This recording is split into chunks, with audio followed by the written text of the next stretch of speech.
Tell Benji he's officially a weirdo. He's out there interviewing. He's in a deep discussion with Jesse Ventura. Oh, no. Oh, no. Like, leave. That was my point about Steve. Just leave the guests alone. Why do you have to bug the guests, Benji? Like a whole thing. Jesse Ventura wants to just... Hey, Jesse, can you just clear something up? Just grab that mic for a second. Benji's annoying the shit out of you, isn't he? Out there? Yeah. Thank you. Can you explain that to my staff that you're trying to get out? I was getting ready to bitch slap him. No, but I mean, you're ready to get out, and this guy's got a whole fucking dialogue going on. And you're being nice to him because you're here and you like the show and everything, but he doesn't understand. No, he grills me and all that. But no, I wanted to tell you, Howard. Yeah. My wife and I are contemplating applying for Mexican citizenship. Really? But how are you going to be vice president? Well, because you can have dual citizenship. I'm not giving up my U.S. citizenship. I just want Mexican because I go down there so often. It has benefits, too. In Mexico, when you turn 60, if you're a citizen, they cut your property taxes in half. Oh, that's nice. So I'm contemplating being, and then maybe, who knows, I could end up the president of Mexico. It's good. Do you speak Spanish? Huh? Do you speak Spanish? Of course not. What do you need? How do you bother? Why bother learning the language? People come here and don't learn this language. George Bush didn't know the language. He was president. Well, that's true. Besides, George, you'd get an interpreter. All right, hey, Governor, thanks. I'm sorry Benji was hassling you. Benji, what are you doing? The guy doesn't give a shit about sitting out in the hall and doing an interview. He just did a whole interview in here. It's like when I went and did that Piers Morgan show. Every staff member there got me involved in a conversation. They're all nice people, don't get me wrong. At Letterman, they know. Nobody bothers you. Because they know you just want to go home. Yeah. What is he, the governor wants to... how did you get involved anyway with him? Seriously. This is off limits. No, come on. Why did you get involved with him? I thought there was a question that I asked him that I thought was an interesting question, and I thought it was okay, not always, but like in a general little way, to sometimes if you're in the hall, to do a little question. Leave him alone. You go do your thing. Okay. He's not looking to be interviewed by you. What was your question? Yeah. What was the great question? I don't remember exactly how it started, but it was about if he's okay with luggage being searched for airlines. Hey, Gary, fire anyone who bothers the guests after they leave. Seriously. Interesting question. Are you worried about your luggage being searched? I mean, he sat there. He had to ask him that. The fucking guy just spoke to us for an hour. It's enough. Stop it. Seriously. I'm being serious. Stop it. Howard, Leave people alone. He didn't come searching for you, did he? You went and sought him out with this burning question. How far into the interview did you come up with that question? No. I don't. George, do you know what I'm talking about? Seriously. I do. I mean, when you're on a set, even a movie set, you're trying to work. You can't sit there and entertain everyone. Howard. Benji, understand what I'm saying? I get what you're saying. So why'd you do it?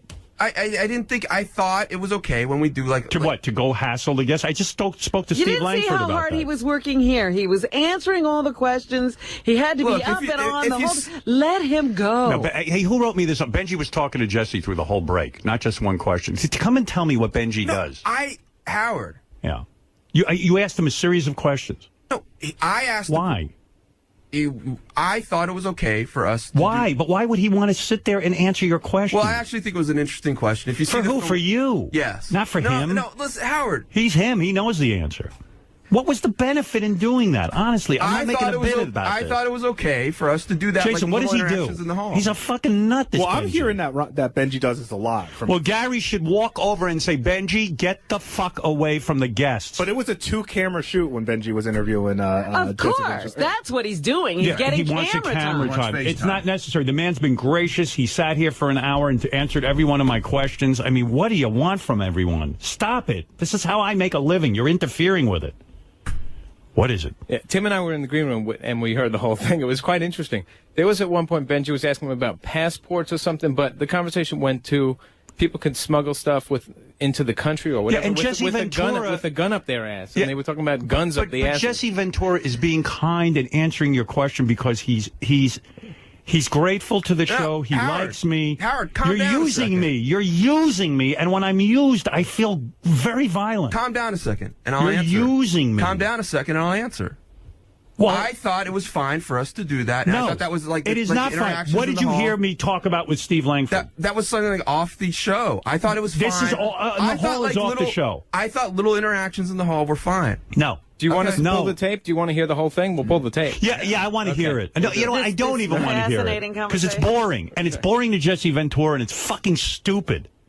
Ronnie, pull his ass right out of there. Howard, how many times I've told him? No. It doesn't matter who I it said is. take him physically and move him out of the situation. He's been in the green rooms with Miss Howard TVs, with a stripper, with this one, with that one. I don't want him involved. Don't I know your cousin? Do I know your sister? You look very familiar. Have I seen you before Benji, somewhere? it stops today. Oh, Howard, calm down. Benji, You just don't. it stops today. Dude, I'm not. dude, don't tell take me out to your calm anger down on me and talk to me like that. No. Don't tell me to calm down. Dude, I'm this is telling you to my calm business. down. This is mine, and this is mine, too. No, it isn't. I've worked Dude, fucking 30 dude, years for this.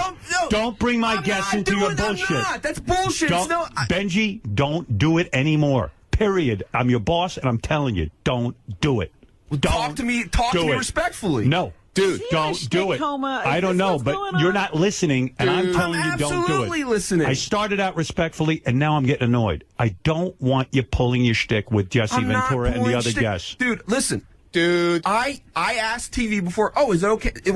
Is it okay? Are we supposed to I'm ask? telling you, no. All right, then if you say no, it's no. No. But don't act like I fucking did something like as some like thing to use you or something. That's a use. How's You're it a using use? my success and fame to enable yourself to go out in the hall, and I don't know what you're doing. I don't know why you're bothering these people. But you can't do that. We're conducting a business. We want guests to come back.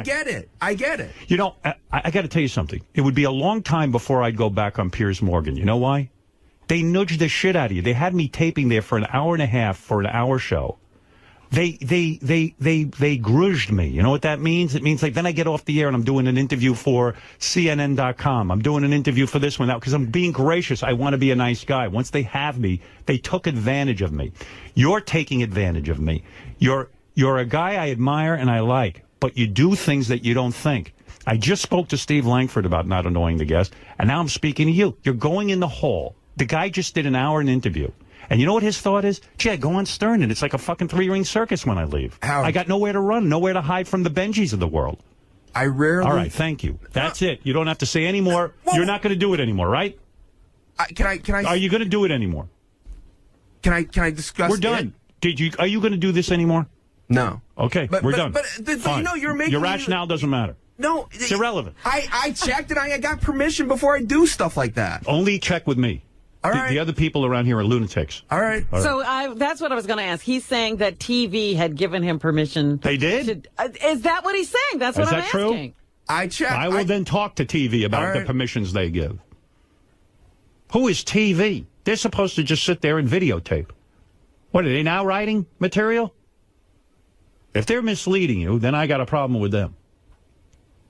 Did they mislead you? I've asked before. You didn't ask today. Yes, I did, Rob. You did. You did. So you asked. All right. Yes. But do me a favor. Don't ask anymore. Okay. Stay out of it. It's not for you. Are you giving Benji permission to bother the guests? You're getting Greg? permission from Greg? No, I know I don't get. I know I don't have authority. He just said, "Is it all right if I talk to Jesse?" And I was done interviewing him, so I said, "Yeah, go ahead." I mean, who am I to say yes or no? Yeah, exactly. Listen, Benji now doesn't have to ask your permission. He understands he's not to bother the guests. Okay? Can I just tell him no if he? Don't tell him Just tell him anything. Say, anything. Okay. ask Howard because I'm not your boss. Yeah, because the way I see But it, I've heard a rule around here that we don't annoy the guests. And I agree. I Okay. just didn't know whether to say yes or no. I said that's All right. your call, He puts not you mine. in an awkward position. Thank you. Yeah. I get Okay. the whole scene. Okay. I got it. All right. Benji, I apologize if I spoke to you disrespectfully, but I need you to not bother the guests. I'm saying it as nicely as I can. George, do you understand what I'm saying? I certainly do. Yes. He doesn't listen. I didn't realize he was going out and doing shtick Robin, with calm the down. guests. What do I know? I sit here. I'm working toward the next thing. You understand? I don't know what's going on out in those halls. I can't police them. Oh, Robin. It's Oh, you know what it is, Robin. Robin. Yeah. Oh, Robin is right. It's the Wild West out there. Robin, calm down. I'm not Calm down. uncalm. She's calm as can be. I'm the one that's tanked up. Listen, I rarely talk to celebrity guests. And I know make it that's even what we more don't- rare, like but never. When I do, I've always Fred, checked. why doesn't he You understand didn't it? check with anybody Fred, who I'm you working really with knew. you. I'm working with you 30 thick. years. I see you when the guests leave. You don't even fucking. In fact, you thick. in a creepy way. You don't even acknowledge them. Well, I try not to bother them because I figure they're on their way out. They've just done a half an hour or an hour of an interview. The Can I last tell thing you they want to something? be doing is Fred, involved in pleasantries. Isn't it true when you're raising dogs, the older dog can teach the younger dogs? Is that true? This is true, but I think Okay, Benji now, is untrainable. You're the older dog. Benji's no, he is untrainable. a brain damaged dog. Follow. He is. I think Fred. Benji, follow Fred. Learn from example. I think he I'm got gonna hit start in the following head. you around. You know why? You know why Fred's with me all this time, and he does well for himself. Probably he's good at what he does. He's and smart. He's smart. And you're smart too, but you don't say no to yourself. Not when it comes to that. Right. You can do it. Okay, control yourself. You can be a pro. You go on Letterman.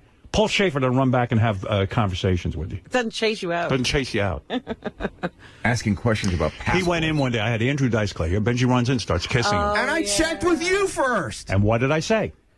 What did I say? Let's do it. Okay. Yeah. So But of course, before I kiss someone, I would check with you. that's right. All right. Can I kiss George? So why wouldn't you? Yeah, go ahead, kiss him. Here he comes, George. Leave George alone. He doesn't want to kiss you. Oh, maybe he does. I don't know. George, you want him to kiss you? He wasn't shy Go ahead. away. He wants it. He wants it. Go ahead. kiss him. Go ahead and kiss Go him. kiss him, Go Benj. ahead. Now Benji doesn't want George, to. give him permission. He's shy.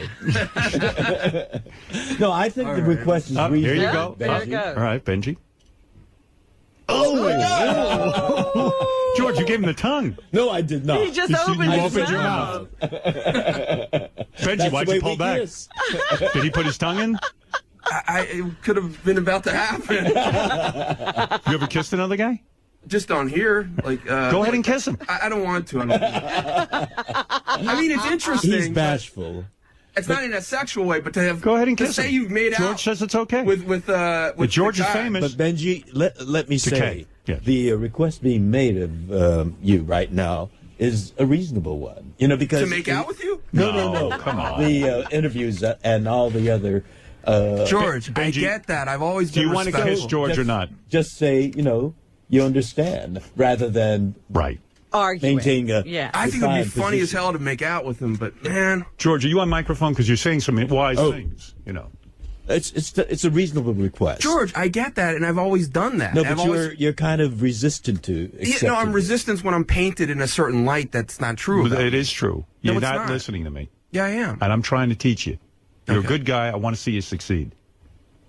And I'm telling you, it's inappropriate to go out and bother the guests. And I don't do that. Well, you did it today. I checked, and I thought it was appropriate. The way I Don't check checked. with You Greg didn't Carmel. check with anybody. Checking with Greg Carmel now is we ridiculous. realize. He Greg just doesn't know. announces what he's going to do, and then the person just No, says, okay. that's not true. Drew. That's not true. what- All That's right. it Check sounded with like. check with me. All right. And you know what? And 9 times out of 10, you're going to say to yourself, you know what? I'm not going to even bother Howard with this. I'm just not going I to do hope. it. You're going to see it's going to work for you. Check with Howard because I will tell you what to do. I'm ready to command you. I'm a leader. I will lead you. Greg doesn't lead. I lead. And I will lead you down the right path. When you come to me for guidance, trust me, you'll get the fucking answer. Right, George? What's the answer? I think I don't George know. is still Benji? swooning from the kiss. But kiss Benji, will you? I still sense a little resentment and defiance. He's fine. No, I like that you will want to do it and stuff. I like that. No. To what he's been saying. Yes, it's true. Do you want to kiss George? No, not the kissing. Benji's embarrassed. But This. No, George. I don't. I'm resistant to being painted in a certain way that I'm. Benji, I gonna only do it, talk to someone like a child who acts like a child. But Howard, I wasn't. Okay. But your resistance to my suggestion is very inappropriate. Because the way you listen, I thought I checked it in an appropriate way. I thought Okay. TV does have control. Now, from now on, what are you going to do? Let's say you have an urge to talk to one of the guests out in the hall. I What are you gonna do? would check in an appropriate way, which is to check with you. Thank you. And I guarantee you, now, I bet you I'll never hear from you. Let's be honest. You weren't interested in the answers to those questions. You were just nudging Because they weren't Jesse even- they Ventura. weren't I mean, even what good was questions. the point? They're dumb questions. Well, listen, that's subjective. Maybe you feel it's dumb, maybe you don't. But what's I the don't point? feel- You're not on the air. Well, you needed the answer. You needed the answer about passports. I thought it was okay in the hall, and I thought that was part of the TV thing. I see. Okay. All right. I get you. You know, Fine. Now we're all Governor clear. Ventura is a fascinating man, and we all would like to Have our engage him private in time. private conversation. Right. But there are a lot of us here, so we've got to recognize that. See what a nice interview way has been George done. says it? You want me to talk to you like that? Benjy, Governor And not Ventura. just say, "Shut up, Let me start over You don't again. have to. You don't have to Benjy, justify. look at me. Howard, Governor Ventura. Howard, listen to me. Just listen to me. You don't have Governor to justify. Ventura is a very, very, very busy man, and all of us would like our private time.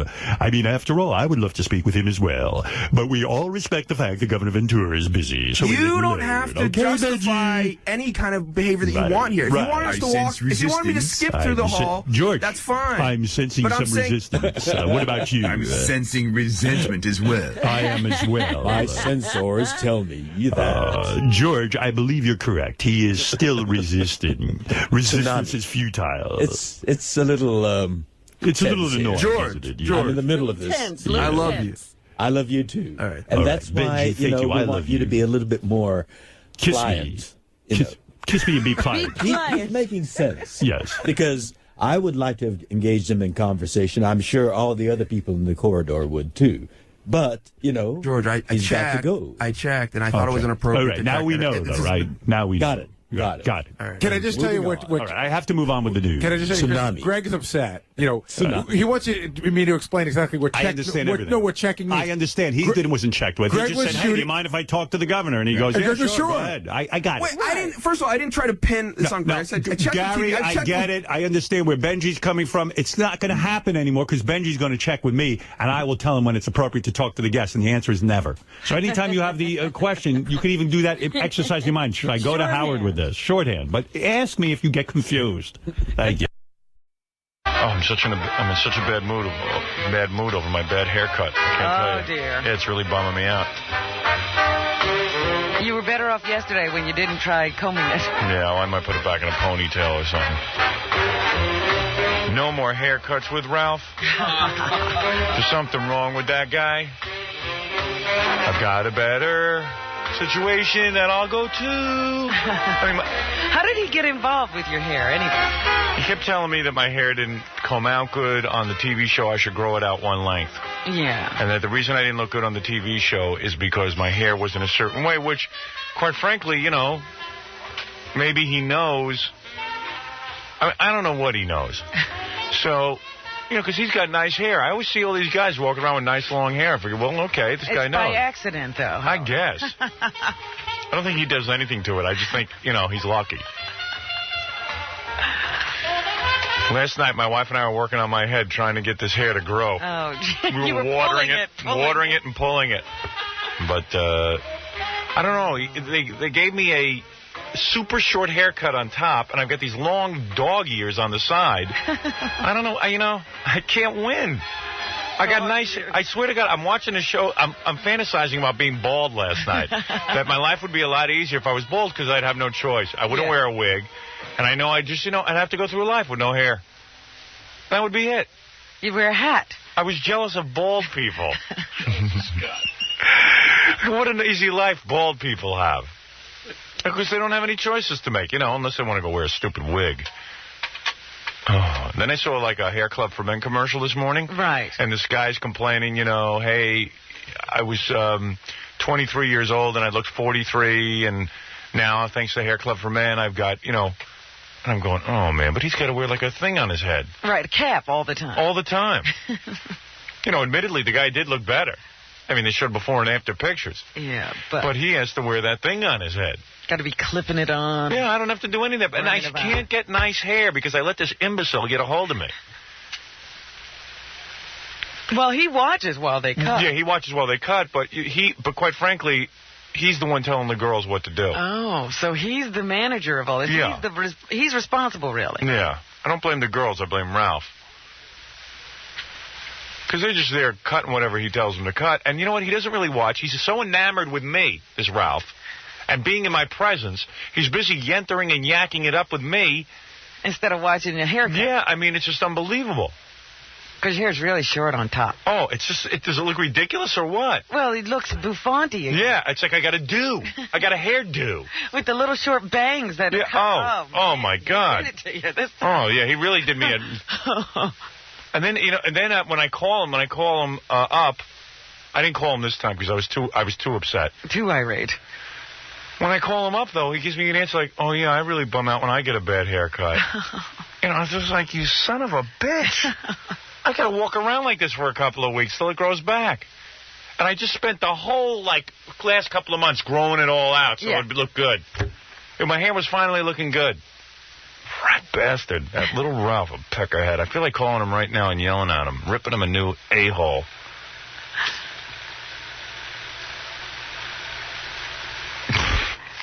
Well, I don't know what you can do. It ain't going to make your hair grow. That's what I said last night. I just said, no matter how much I yell and scream, it's not going to fix my hair. And at first I thought, well, maybe it's because my hair went into shock, the day after it was cut. But no, this is already 2 shampoos, a lot of conditioner.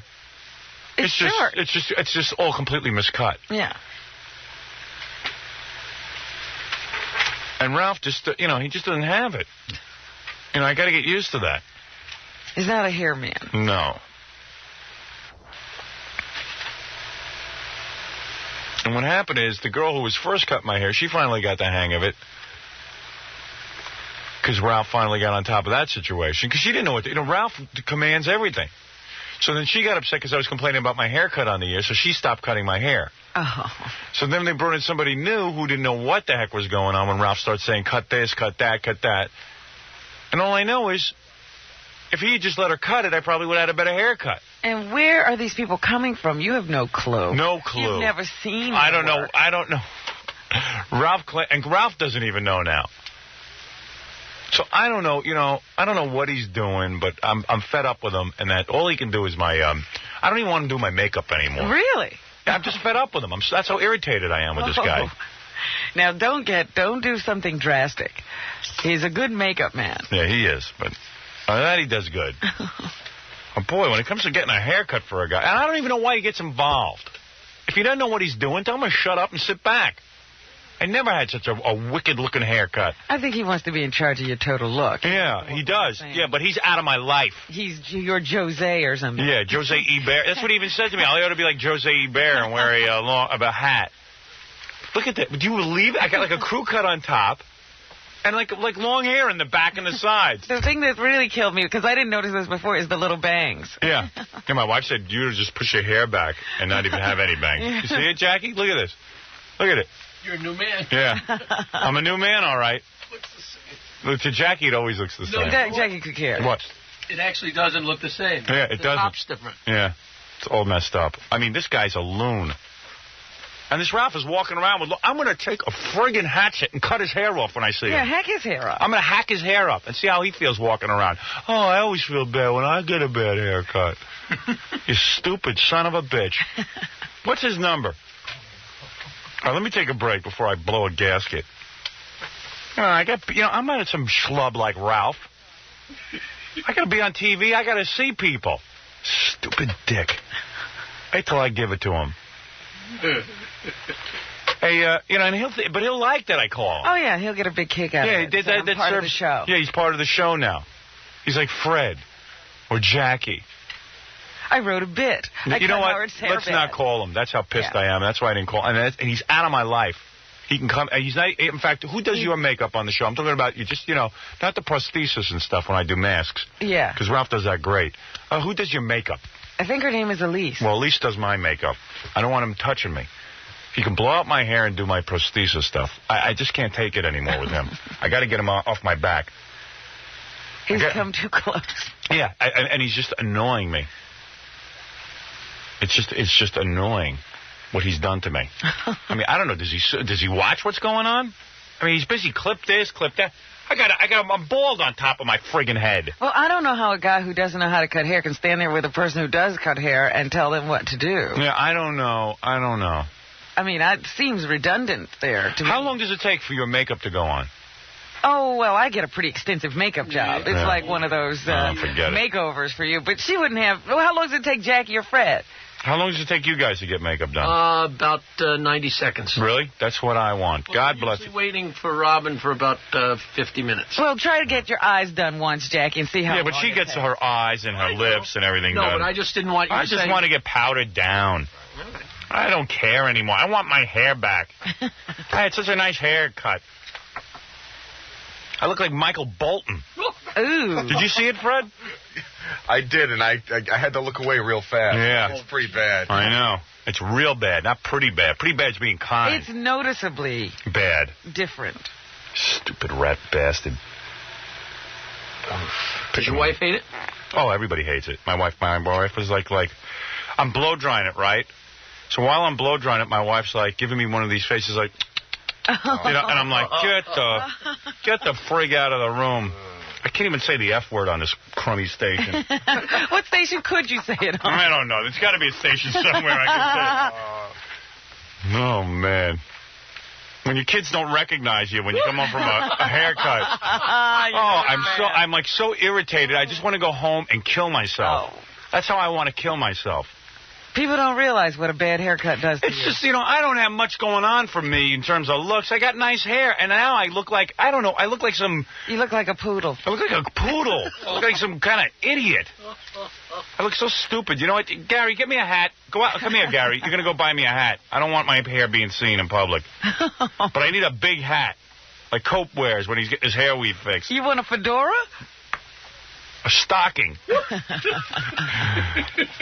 That's what Cope would wear, one of those Humphrey Bogart hats. We'll be back right after this.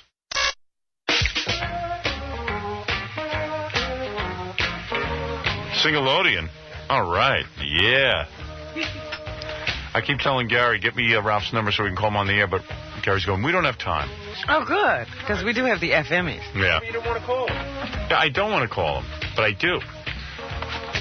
You could understand that, can't you? Sure, I know exactly what you're saying. I said to Gary, I said, you know, Ralph's a groupie. I said, and I'm letting him cut my hair. And Gary goes, well, that's what I've been trying to tell you for 2 years. I go, you're right. Ralph's the one who told me I used to look like a poodle. That's why he's working on my hair now. And now I look like more of a poodle. I know Jackie Martling must have worked last night because he just leaned over me before during the commercials to look at pictures of Richard Lewis's girlfriend. And the smell of garlic, either from drinking or eating something. I mean, it smells so bad today. I can't even hardly be near you. You're lying. Oh, my God. Gary. I didn't smell it, but I heard you tell me Jackie, during the just commercial. breathe on Gary. I'm trying to think what I ate. Just go sit near him when he talks. I had a huge Caesar Did you drink salad last night? A few beers, but not... Yeah, I think when you drink it, like... The mixture, maybe. Robin, come here and please let Jackie breathe on you. I want you to smell this so you know I'm not Why do I have crazy. to go through No, come over here. Come over here. It's a garlic smell. It's very... I Why swear, don't you Jackie... tell her exactly what I'm not you'll saying smell? it... garlic. It's just... It's overwhelming. It's so strong, Jackie. I don't know. You get like this every time you drink. I smell like garlic. You smell like All right, garlic. breathe on me. Oh. Oh, my God. Just get close to him when he talks. No, it's like something fermenting. Is it not garlic? Wow. I don't know that it's garlic, but I know what you're saying. garlic. It's not And garlic. when he got close to me over my shoulder, I was like passing. That's why I handed you the pictures because I couldn't take the smell. I'm serious. You are Lola. I swear to God. I swear on the life of my children. You've been up late. I swear. Sometimes when he's been up late and he's been drinking, it doesn't have time to get out of your system. So it's like in there, you know, It's and fermenting. you just smell it. Just stand next to him while he talks. It'll drive you crazy. It couldn't possibly be the onion bagel I had this morning. That could help. I don't know. It smells like garlic to me. I didn't smell it as garlic, but it's a Hey, definite... breathe on Fred. Fred will tell you what it is. Well, Yeah. It's just, did you smell it? His body doesn't smell, so... No, it's not his body. He's clean. Is it onion bagel? I don't know that that's garlic. It's hard to pin down. It's close to that, but it just kind of... Now here, Robin, do me a favor. Sit in a chair and have Jackie talk over your shoulder on you. No. No, please. You got it. You got to have Sit him on do my it. lap, honey. Just sit on his lap for a minute. Come here, Just wait, baby. please. Go ahead. Go over there. baby. Believe me, you'll enjoy it. Go ahead, Pixie. Come here, my fine little thing. Go with Yeah, get close to him and breathe. Oh, yeah. No, talk. Talk. Jackie, talk. Wait, talk to her. No, he just gave me a blast. You smell like tuna fish, too. Get out of here. Oh, he's so insulted. But Yeah, no, hey, he's your friends upset. have to tell you, man. You smell I bad. don't. I would go straight Ooh, home Jack, after work today. Jack, Don't go Jackie, anywhere else. Honest, square business. You reek. Thanks, man. He's embarrassed. Eureka. I feel terrible now. Did you smell that? Oh, you don't. What is that? That was like a wall. But he was over my shoulder, and Yeah, and it's hot. Oh, it's hot and smelly, and I was going to pass out. You're so full of crap. What is it? What is that stink? I don't know. It's I like think a it's garlic. combination of things. What did you eat last night? I didn't eat anything last night. No, I heard you had. Onion bagel You went to and Rascals. 3 cups of coffee. But you went to Rascals last night, No, right? I worked last night. Because even the coffee hasn't college. erased it. Yeah, nothing.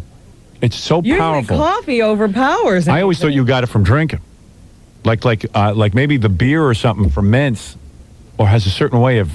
Not when you have a few beers and you brush your teeth and go to sleep. But it's or brush your garlic. teeth a billion times and. I don't know, man. I think you're dying. I think you're decaying.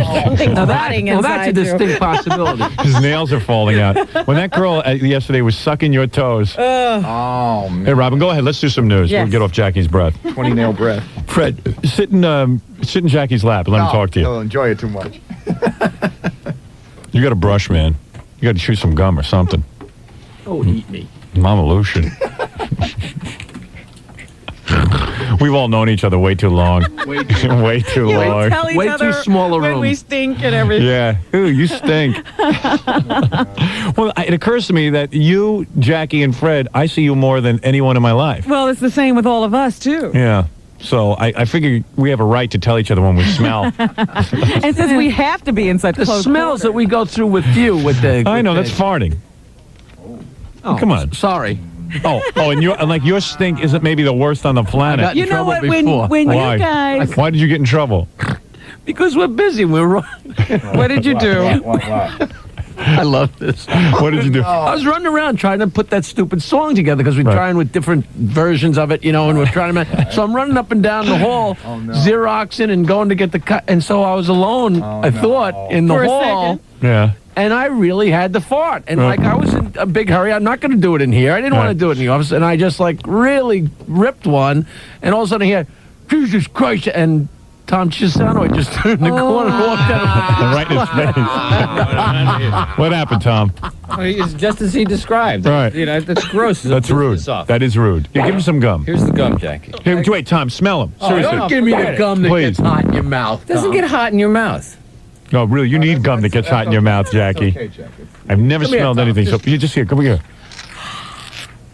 Okay, now wait a minute. Tom, what is that smell? Oh, it's garlic. Is it? Is He it said he had a garlic? Caesar salad last But he night. didn't. But he doesn't eat garlic. Caesar salad last night? It was garlic. Then it's maybe onion or Do you ever smell breath like that? Oh, I smell worse. I mean, that's not terrible. Yeah, well, come on. Thank you, Gary Tom. was always terrible at his But there's the heyday. gum. Yeah. Yeah, no, but It's this, not going to get hot in your mouth. There's more. I bought you a whole pack. yeah, eat the whole 5 pack. sticks. But the thing about Want money Jackie's for it, breath Tom? is it's No. got that hot, sticky quality that Gary's has. Yeah, hot breath. Hot breath. Very good. Thank you, Tom, for helping out on that. Your gum, Tom. All right, and we will take a break and be back right after these words. Yes. Back with the Howard Stern Show. All right, Jackie, the Joke Man Martling tonight. A big show at Pace Downtown Theater at Pace University in Manhattan for Good Joke Style 976 Joke. This Thursday, December 9th at Rascals Comedy Club in West Orange, New Jersey. Go try and stump the Joke Man. Martins. Thank you. Jackie the Dope Man Martin. I like to smoke a big white owl blunt. But I'm so cheap I can't afford all that pot to go on that big blunt. I mean, I can't afford it, but I won't. I want somebody to give me one. That's why I smoke a little lid. I'm Jackie the Dope Man John Wick. All right, very good. The Dope That's some Man. news to Jackie the Dope Man. There you go. Jackie the Dope Man. I want to meet the dad who had his kid record that. Gave him those lines to say. Do we want to hear any more Jackie? Yeah, I got to hear what he's going to be doing in the future, where he sees All right. himself. Well, this is Jackie on. But by the way, in case you're just tuning in, Jackie the Joke Man who works with us is this is some interview he did. A documentary. Yeah, and it's just very funny because it's like listening to the serious Jerry Lewis. Yes. Do you want to hear Jackie? Voice lowers. Do you want to? Yeah, his voice is. And look at the things he discusses. He discusses his house and entertaining guests. You want to hear that? I want to hear about that. Okay. Listen, let me say something. Yeah, we finally got this house, and the first thing we did, she held me down and made me agree to let them expand our kitchen. We knocked out our porch. We put I told you, everything includes his wife. Well, yeah, but why is everything like a fight? I don't know. They're fighting. She held me down, made me expand the kitchen, and She fought with me about our last video The first project. thing she did was make me get rid of the porch. Yeah, and people are always making him do stuff. And you saw that porch. She did the right thing. Some porch. Pappy Yoakum had a nicer porch. Yeah, you expect to see Mammy Yoakum in a rocker on. Yeah, right. Mammy Yoakum with a pipe. Yeah, we had to expand. A nice big kitchen, because we like to entertain, and... Entertain. They like to get S-faced. Pass out. Which you would never understand. It's fun having the gang over and making lots of lobsters and lots of steaks and... Always gorging. The gang and lobsters. The gang is here, Nancy. Nancy, lobster's You ready. just don't happen to understand that. Lobster in the pot. Come on, everyone's over. Perf. The rest of the world... Lobsters are being made. Because we love to entertain. Yeah, Siobhan the transsexual over. Honey, Siobhan's here with her family. Come on, Siobhan, join the gang. Come on, we're having lobsters in the pot. It's just one of those things we've always done. It's nice to be doing a little bit better so we can really do them, but we always did it anyway. Instead of hot dogs and hamburgers, we're having lobster and steak, but it's basically the same party. Now that he's a success, he can have lobster and steak. Because Nancy got him to the top. What a gang. Yeah. Thanks to Howard. And blast the music a little bit, and everybody sings, and we like to get around the piano. It's funny, we get a little older, you're not quite as loose, so we don't Oh, I think you're very loose. start banging on the piano quite as quickly or drag out the guitars as quickly as we probably should. As we should. They neglect getting to that. Yeah. What do they have to get to? They're too busy drinking. Yeah, the parties. We should get to those guitars right away. It's important. Does he go on way too long? Is this like a guy's interviewing him? Does he go on way too long about like his parties and? What's the question? I know. I mean, it's just going on and on and on. Yeah. Well, it's not because he was talking about the house. And everything is money to him. It's like, we used to have hot dogs and hamburgers, but now it's lobster and steak. We still do the same thing. It's just lobsters and steaks instead of hamburgers and hot dogs. Because we're doing a little better now.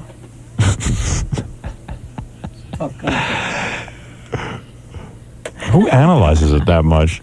I mean, people like coming over, No, you're still going. It's loose, and it's fun to have all different kinds of friends, rich friends, poor friends, talented friends, money. Friends that watch, and the family's that good. watch. Friends that watch. We have friends that watch, others play.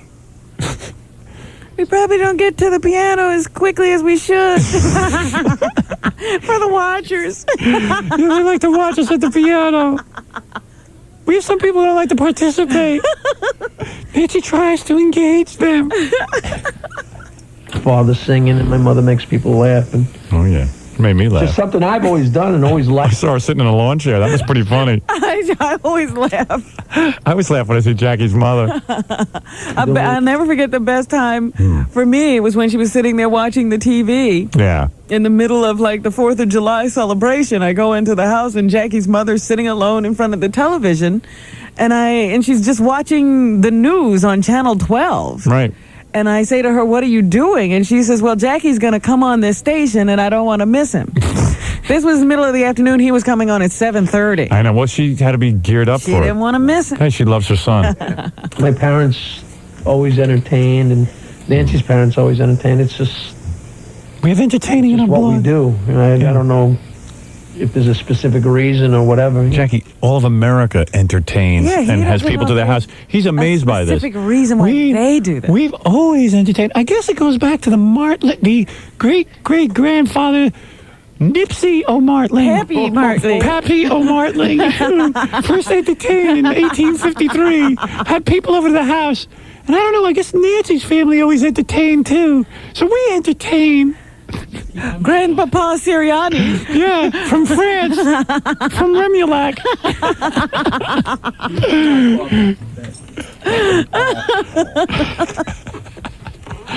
We all entertain. Her parents are funny. My parents are funny. Yeah.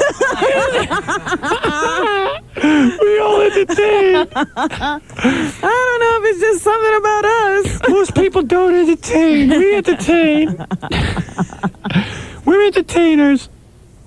It's not even like he's talking about show business. He's talking about having friends over his house. There's a lot of people who do that. Yeah, nobody else has a piano. He's trying to trace his roots of entertaining. You know, it was great-grandpa Jacques Cousteau Martling who owned a pub in Ireland. I mean, we don't do it every week, but we like doing it. Man, that was a long... About those silly get-togethers in his backyard. Jackie's got an empty life. Now I'd like to talk about going to the bathroom, if I may. I like to do it every day. Nancy loves to go. Funny bone tonight. I don't know why this just happens to us. Maybe it's just us. All right, you want to? All right, since we're running out of time, Yes, you want we must move on. You want to hear a discussion of what you get for stumping Jackie? What prizes when you go to see him live?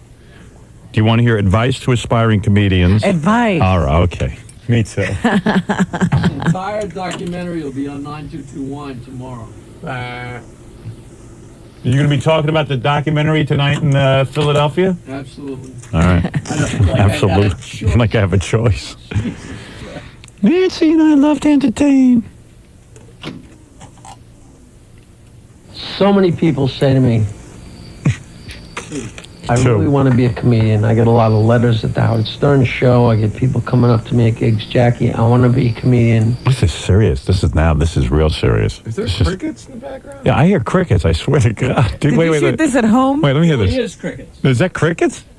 I was sitting in my living room. I was sitting on the shiffer robe down by the cement pond.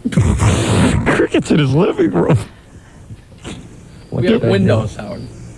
You know what they tell them? How about some central air in that shanty? Now that you're doing better. Less lobster and steak. Muskrats are crawling across the grill. Peppy Yoakum of that porch. I hear crickets. They are crickets. It's Bayville. It's beautiful. That's a movie. I've always said that. I was so funny my entire life. Till the day I became a comedian. So funny. I always sat around at dinner parties and fooled around with my friends and told jokes and was just the life of the party my entire life. And then I became a comedian. And right after I became a comedian, like maybe a month later or 6 months later, I don't know what it was, but I went out to a restaurant with about 6 or 8 friends. And we're sitting around and we're having a few drinks and fooling around. Always some drinks. There's always drinks involved. If it wasn't for drinks, Jackie wouldn't have had a life. No. Nothing would have ever happened to him. Yeah, we went to a restaurant. They didn't serve any alcohol, so nothing happened. Have you ever heard a story of something happening to Jackie that didn't start with drinks? It's always drinks. It's always drinks. There's always drinking going on. We let that people over and drink and piano. And We don't get to the piano because we're drinking. This is the thirstiest man in the country. There's no one who swallows more fluid than Jackie Martling. Turn this on. Have you ever heard him? If he went with a girl, it was because of drinks. If he was with a guy, it was because of drinks. Every one of his stories in life. Now a big story. He announced that he's a comedian, and he's at a restaurant with some drinks. And we had some drinks. Now, usually with drinks, I'm very funny. But this time, even though there were drinks. And all of a sudden, I found myself telling them a few jokes, which I had done my entire life. And all of a sudden, I'm telling them a few jokes. In the middle of a joke, I got this cold wave up my back, like, what am I doing? My act for my friends? But I wasn't. I was doing what I'd always done every time I've always gone out to dinner. But I'm in the middle of a joke. Because you tell a joke. Sounds like a real crisis. Yeah, what happened? I can't imagine. What happened to him after this? Did he have a nervous breakdown? What am I doing? Am I telling a joke? Am I doing my act for my friends? Oh! That's like, remember when I made the mistake of going to dinner with him? Yes. Remember, and he goes, we're discussing business. No business. Because we started talking about a pay-per-view event or something, or one of the videotapes we were working on. And I was like, see, business. What are you talking about now? A joke. He tells a joke, and I was like, I'm going through my act. Because, of course, my act was my best jokes. And what are you going to do at dinner is your best jokes. And it was like... How about lightening up and not telling any jokes? Yeah, let somebody else act. Hey, I know you guys are eating, but this guy goes into a whorehouse. Sorry, we don't need to hear jokes. I know guys like that, especially my dad knows guys like that who love to tell jokes. They can't sit still. If there's a quiet moment, they hit you. I got a joke. And they always have like why did the chicken cross the street? Do they have like a joke? Yeah. Makes people very unpopular. It's a who wants to hear jokes every minute? And you got to laugh at all these jokes. That's why we don't hang Got to out. force it. And it's like, your whole life now, it's like you say something funny, like, can I use that? I don't know. Yeah, could I work, So what was the advice? No advice. Don't go into comedy? Don't go out You won't be at dinners anymore? You want to hear about Jackie's future? Please. All right, will he dude. tell us, or will he get diverted again and never answer the question? He's a tease. What do I plan on? What do I plan on? Like there is a future. He's 10 years away from retirement. The guy's 60 years old. Yeah, maybe he'll tell us about his retirement. Yeah. Well, I guess I see myself as an astronaut. I'm going to get a little condo in Florida. Yeah, me and Nance. This is the appreciation. With our bong. This is the appreciation. Nancy's going to hold me down and make me get a condo in Florida. Siding with Yeah. Immediate goals. I do the Stump the Joke Man, which is very, very funny. All right. Everybody loves it. I see no reason why I can't be on one of the major cable stations, obviously, because what's funny is when it's blue. Girls and innocent girls telling dirty jokes, very filthy jokes, is very funny. They're innocent jokes. I mean, I don't know. I can't take any more of this interview. It's too much Jackie. They're innocent or filthy. I don't know. I can't. You know what? I'm Jackied out. Tomorrow, I promise you, I'll play some more. I'm Jackie. For a copy of this documentary, call 516-9221. Is that right? You're marketing You're selling this? It just dawned on him. Now he's got to. Wait a minute. I smell sales. Hey. Who farted? I thought it. I just realized something. While we're talking here, an idea came to me. I can market this. Funny Bone tonight at 8:30. Nancy and I will put our heads together and we'll come up with this great product. I was sitting at the dinner table saying, "You anti-social, low-life bastards." Robin does the best Jackie. It's almost like Don Knotts when you do it. It's good. Best anything. Yes, she does. She does the best Jackie. Oh, yeah. Better than me. Let me see. Nancy and I will put our heads together. She'll hold me down. And then we'll have a video of this documentary. It'll be on sale. You get it through 9221. Funny Bones. Thank God for Nancy. I hope your boobs. Funny Bones tonight in Philadelphia. Turn on my mic. Turn on my mic. Let me say something. And then when he says something, he has nothing to say. Nothing. No defense. All right, Jackie, enough of you. We'll go on to someone else. Fred, you're next. I'm sorry I started that. The whole show should just be me picking on Jackie and Fred and Gary. What do you mean it should be? Jesus Christ. All right, we're going to take a break. We'll be back right after these words. Let's do the news. All right. Jackie Platten, Jackie Martling. 2 Sundays, March 6th and 13th, spring break at the Concord Hotel in Kiamisha Lake, New York. Go try and stump the joke man. I think Jackie's ready to retire soon. I mean, he's working like a mad dog. All of a sudden. For dirty I like that one. What was that? For dirty jokes and to order Jackie's new comedy CD, call the all digital 516-9221. All kinds of noises come out of him. 516-9221 is just a regular call. Is that the culmination of Scott's 20 years? Yeah. It's amazing. That's so Jackie. Jackie's like a circus clown. He's got noises and horns. Yeah. And his life is depressing as a circus clown, too. Well, remember when he used to first come in? He'd bring horns. Yeah. He reminds me of a circus clown. He's still got it. His little noisemaker. He's still sitting in the wings with that. This is his life right here. This song sums it up. It's like one big... Hey, we built a jetty. Where is it? I hope we find it. It's still upside down. I had to take a picture of it. You wouldn't believe it. You would love it. It's got green astroturf. It's a piece of wood. It's got blue styrofoam and green astroturf and it's still upside down. You'd love it. You'd die. I got to take a picture of it. It's so funny. Jackie will get on the air and put out an all points bulletin to the cops so they'll find his piece of wood. It's a piece of wood. There's this guy makes more money than God. There's a jetty. He could buy a piece of wood. There's a Kodak ad running now where there's two guys. One of the shots that they have is two guys sitting on the exact same float that I have. Right. Good for you, man. I can't believe they use those two guys and not you. I can't even. If you find it, give us a call. Yeah, it's one big hippie community. Give us a call. Weren't you afraid people would steal it, Jackie? It's so valuable. All right, thank you. It's still upside down. All right, very good. All right, but anyway, go party with Jackie. Do you know what he did the other day? Yeah. He literally locked himself in the jock lounge. Oh, for business? So I couldn't hear him. Right, business purposes. Closed the door and it locked. Right. He's sequestered in there with his business arrangements. There's obviously something very, very high level. sensitive. Right. Sensitive information. Yeah. Anything that she hears becomes sensitive.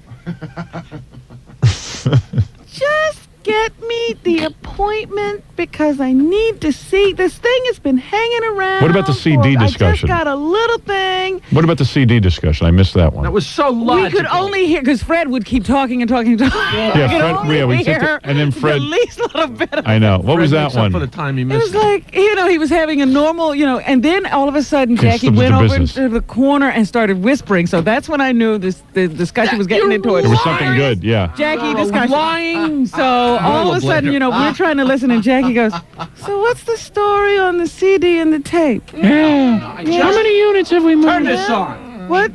Yeah. What is it going to be, CD or tape? Do they want tape or do they want CD? It's always something big going on. No. And there's always something secret going on. Released the CD, and No, I know, was but- asking if the cassette was ready. There's a cassette. I know, but of there's the always CD. there's always so much going on. Simple question: Is I this know. cassette But of the it's every CD? conversation. So what's the story? It's always funny. But it's always like Jackie's homegrown products.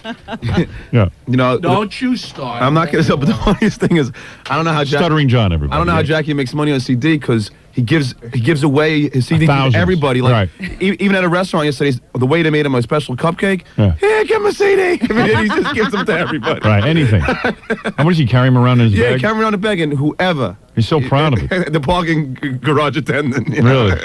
No, with Harvey Leeds, and they made a nice little birthday genitals. Oh, birthday cake genitals? Yes, it was Right. very cute, and the chef was a nice guy and a fan, and I gave him a CD. What is the big deal? No, He you- was a good guy. I wish I had a tape. Those CDs are expensive. Oh, What's you the story on the tape? It's always like big negotiations going on with the tape and the CD. There's always confusion. You'd think it was some big deal. It's Yeah. like he's talking to his mother-in-law Right. about his stupid CD. It's always, then all of a sudden I hear, Yeah. then I know there's some serious stuff going on. Then he goes on negotiations. to booking his gigs on the Right. That's always good too. You know, I'm not. Did you call? Hey, I don't have to work every night or week. You tell them. That's up to them. Hey, it's tough all over. I know how it is. Right. But I gotta get paid. To order your own CD, Hey, I feel bad for the guy, but I still have to get paid. call 516-9221. Get the CD in question. That's my Put me price. out of my Either misery. he wants to Yeah, I've heard pay that it discussion. or he doesn't. That one's my favorite. When What's the- Jackie It's starts tough hardlining. all over. Hey, that's my price. All right, hey, for years I had to work. I worked, I kissed his ass. That's my price. That's what we charge. I don't have to work. Look, if Minervini was doing this, what would he ask? Have you What heard would that? he ask? You tell him. Forget your novel. You should write This Sunday, go see Jackie. There was a lot of effort going into that big President's Day holiday, 2 big shows at That's headquarters. All right, never mind Jackie. He's boring. One of my sisters got so drunk she was hitting on Fred all night. Is that right? Really? Yeah. Your sister was hitting on Fred? Yeah, I'm so embarrassed. Is she good was looking? running around discussing Fred's genitals with everybody Really? at the party. I heard plenty of stories about you, Jackie. Yeah. Jackie got so bombed that he was someone asked him to tell a joke. So he goes over to Stuttering John's mother and starts telling a joke about the C word, about a woman's vagina. It was at a restaurant after the party. Oh, I see. And he's so loaded, he don't even know what he's John's doing. mother and I have been exchanging filthy jokes for years. Yeah, but Howard, then what happened was a guy sitting at another table throws his cloth napkin at Jackie's head and comes over and goes, "Yo, Jackie, keep it low, please." Got all pissed. Yeah, the other table at the restaurant didn't want to hear your nasty joke. Yeah. But he's screaming him. Hey, restaurant! Now you Notice tell me. the entire story. Notice me, please. You I asked told me to you. tell a Yeah, joke. C word. No, and What's 30 the greatest people thing at the between a table begged woman's me to tell a legs? joke. Yeah, C word. but no one asked you to tell that joke, Jack.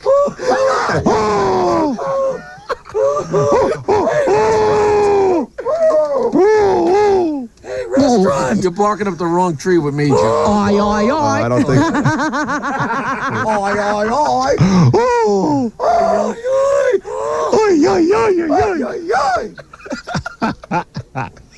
Now enjoy yourselves. Hey, Billy, can you imitate Jackie's new laughs? The new ones we have? New ones, I don't know. Those are tough. Here, let me try some on you. Here, to see if we can do this one. Here's Billy West. First, I'll play you one, then you try to impersonate Jackie's laugh. We play this We game have every day. nothing else to do, Howard. Now, I'll get to other things in a second.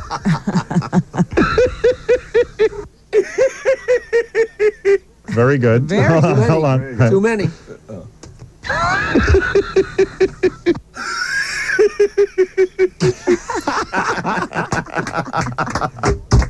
That's pretty good. Do we have any more? Oi, oi, oi. Oi, oi, oi. Can you do that? Wait. Oi, oi, oi. Oi, oi, oi.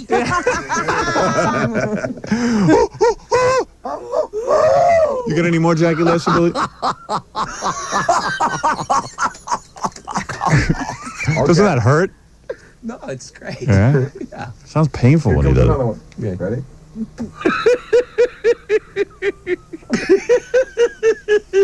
You sound like Barney Rubble. Yeah, right.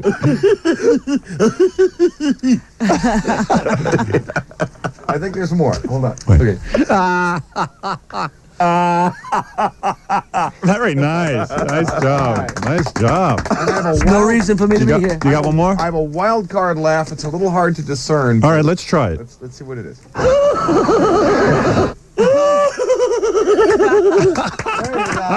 That isn't me. Wait a minute, I protest. That was not me. That was Oi, oi, oi.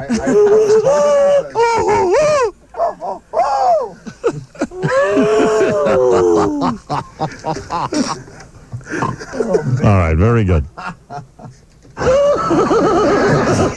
What the hell is that? That's you. It's not me. It is you. That's you. No. Where is that from, Fred? Scott gave that to me. He must have been like going through some tapes, and he just found it. Yeah, that's you. Too busy to do best of, Scott. Where's that from, Scott? It's actually from one of our live shows. I think a birthday show or something like that. Oh, is that right? That's inhuman, that sound. I agree. Please. It's so funny. We have so many of them now. I never know when Jackie's really laughing. I know. You know, I'm in the mood to hear some funny tape. What do you got? Last night, Fred the Elephant Boy came up to Jackie. Go, Oh, he's even in between. No. Hey, on the bus up to Albany, we'll have to have Fred the Elephant Boy do Jackie laughs for us. Oh, yeah. Hey, Jackie! Hey, Jackie! Let's see if I don't right. That's exactly what he said. And you have no idea what he said up until that point. Nobody else in the yes. place was breaking my balls. I'm saying hello to everybody, having a great time, and Elephant Boy comes up and Guy can barely talk. Jackie Platinum Joke Page Martling to order Jackie's new comedy CD, also available on cassette. $10 plus 3 shipping and handling. Call 1-800-323-5464. oi, oi, oi. Saturday night, April 30th, one big show at the Riviera Hotel on the Strip in Las Vegas. Oi, oi, oi. Oi, oi, oi. Oi, oi, oi. For information, call 516-9221. Maybe you'll get to hear the I joke. I'll be there. I. Oi, oi, oi. What were you doing? Wait, what are you doing? What joke is that? Pirate impression, I think. It's on the CD. Oi, oi, oi. Oh, we'll have to order that. Make sure we find out what's He going on. doesn't do that. No, I could tell you the joke, and then you could tell everybody that you don't understand it. No, and make go a ahead. fool of me. No. Come on. Come on. It obviously is one of my favorites. It's a You know that Jackie he's this close to doing it. Don't you believe in your own Jackie material? That's his Cockney accent. with an Gary knows accent. it. Go ahead, Gary. No, you tell it, Jackie. You don't have Gary. Come on, because do it. you do No, the he just wants to accent. be in here to not laugh. No, it's good. Well, go ahead. Let me hear it. It's my friend's favorite joke. You know it's great. Guy with 3 eyes, no arms, and 1 leg is hitchhiking. Wait a second. Do it the way you do it. He's right. Okay, keep it up. Jackie can't tell a joke you tell too subdued. Tell it the way you tell it on stage. No, serious. A guy with 3 eyes, no arms, and 1 leg is hitchhiking. All right, 3 eyes, 3 eyes, 1 No arm. arm. 1 arm, and no legs. Okay, go ahead. You're going to confuse. All right, go ahead. No, go ahead. A guy with 3 eyes. A guy with 3 eyes, no arms. Yeah, 3 eyes, 1 arm. 3 eyes, no arms, and 1 leg is hitchhiking. A British guy pulls over, rolls down the window, and says, "Oi, oi, oi! You look armless. Up in." Very good. Very good. 1-800-323-5464. All right, It's there the you only go. clean joke on the 78 Wild Minutes. Get out of here. You're a nut. Oi, oi, oi. Open. I got to get out of here. Oh, yeah. You look armless. You look armless. Up in. As you know, I have the IBM ThinkPad set up with my sound program. Yes. All I got to do is plug in, and I can play you some stuff. Uh-oh. Set up sound error. Couldn't do the most error. Hold on. It's an error. That's all right. I'll fix it. 2 seconds. I can do this. All right. You ready? All right. One of my sounds disappeared. Oh, no. It's all right. Here's this guy. I think his name is Jeff Young. Sent this to me. This is a little musical entertainment. This is the Pink Floyd Money. Oh, no. Done with, I think Jackie is on this. He wrote me a note. He says, I'm not obsessed with Jackie. He says, it's just his sounds. I don't know. I just can't take it. And this guy's from Connecticut. He's a big fan of Jackie's sound, so he's going up to Hartford to see Jackie. Wonderful. And he wants to make sure that the place is packed so Jackie will keep coming back, and he wants to hear Jackie's So sound. he's going to make sure of it. Yeah, we're a big Jackie fan. So here it is, Money. Jackie's.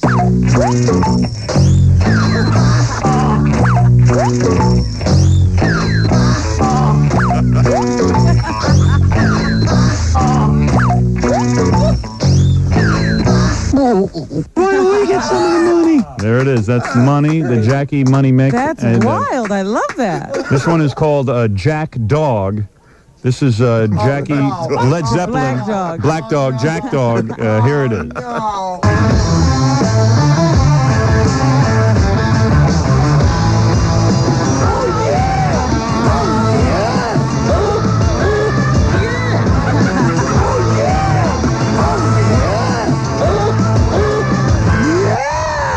There it is, Jack Dog.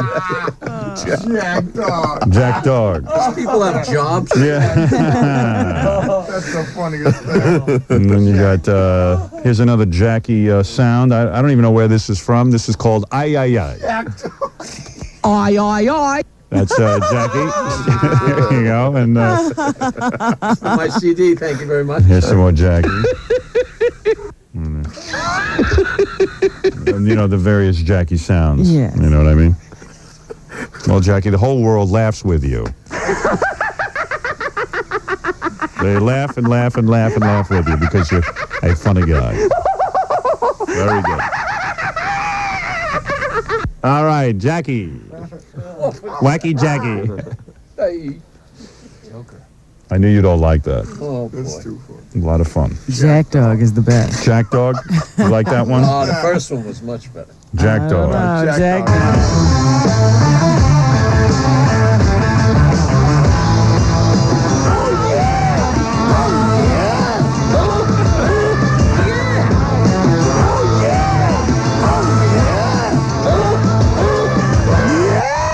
All right, very good. Jack Dog. Cleveland, you're on the air. Morning, Howard. Morning, Rob. Good morning. This is more like for Jackie. I just got his CD.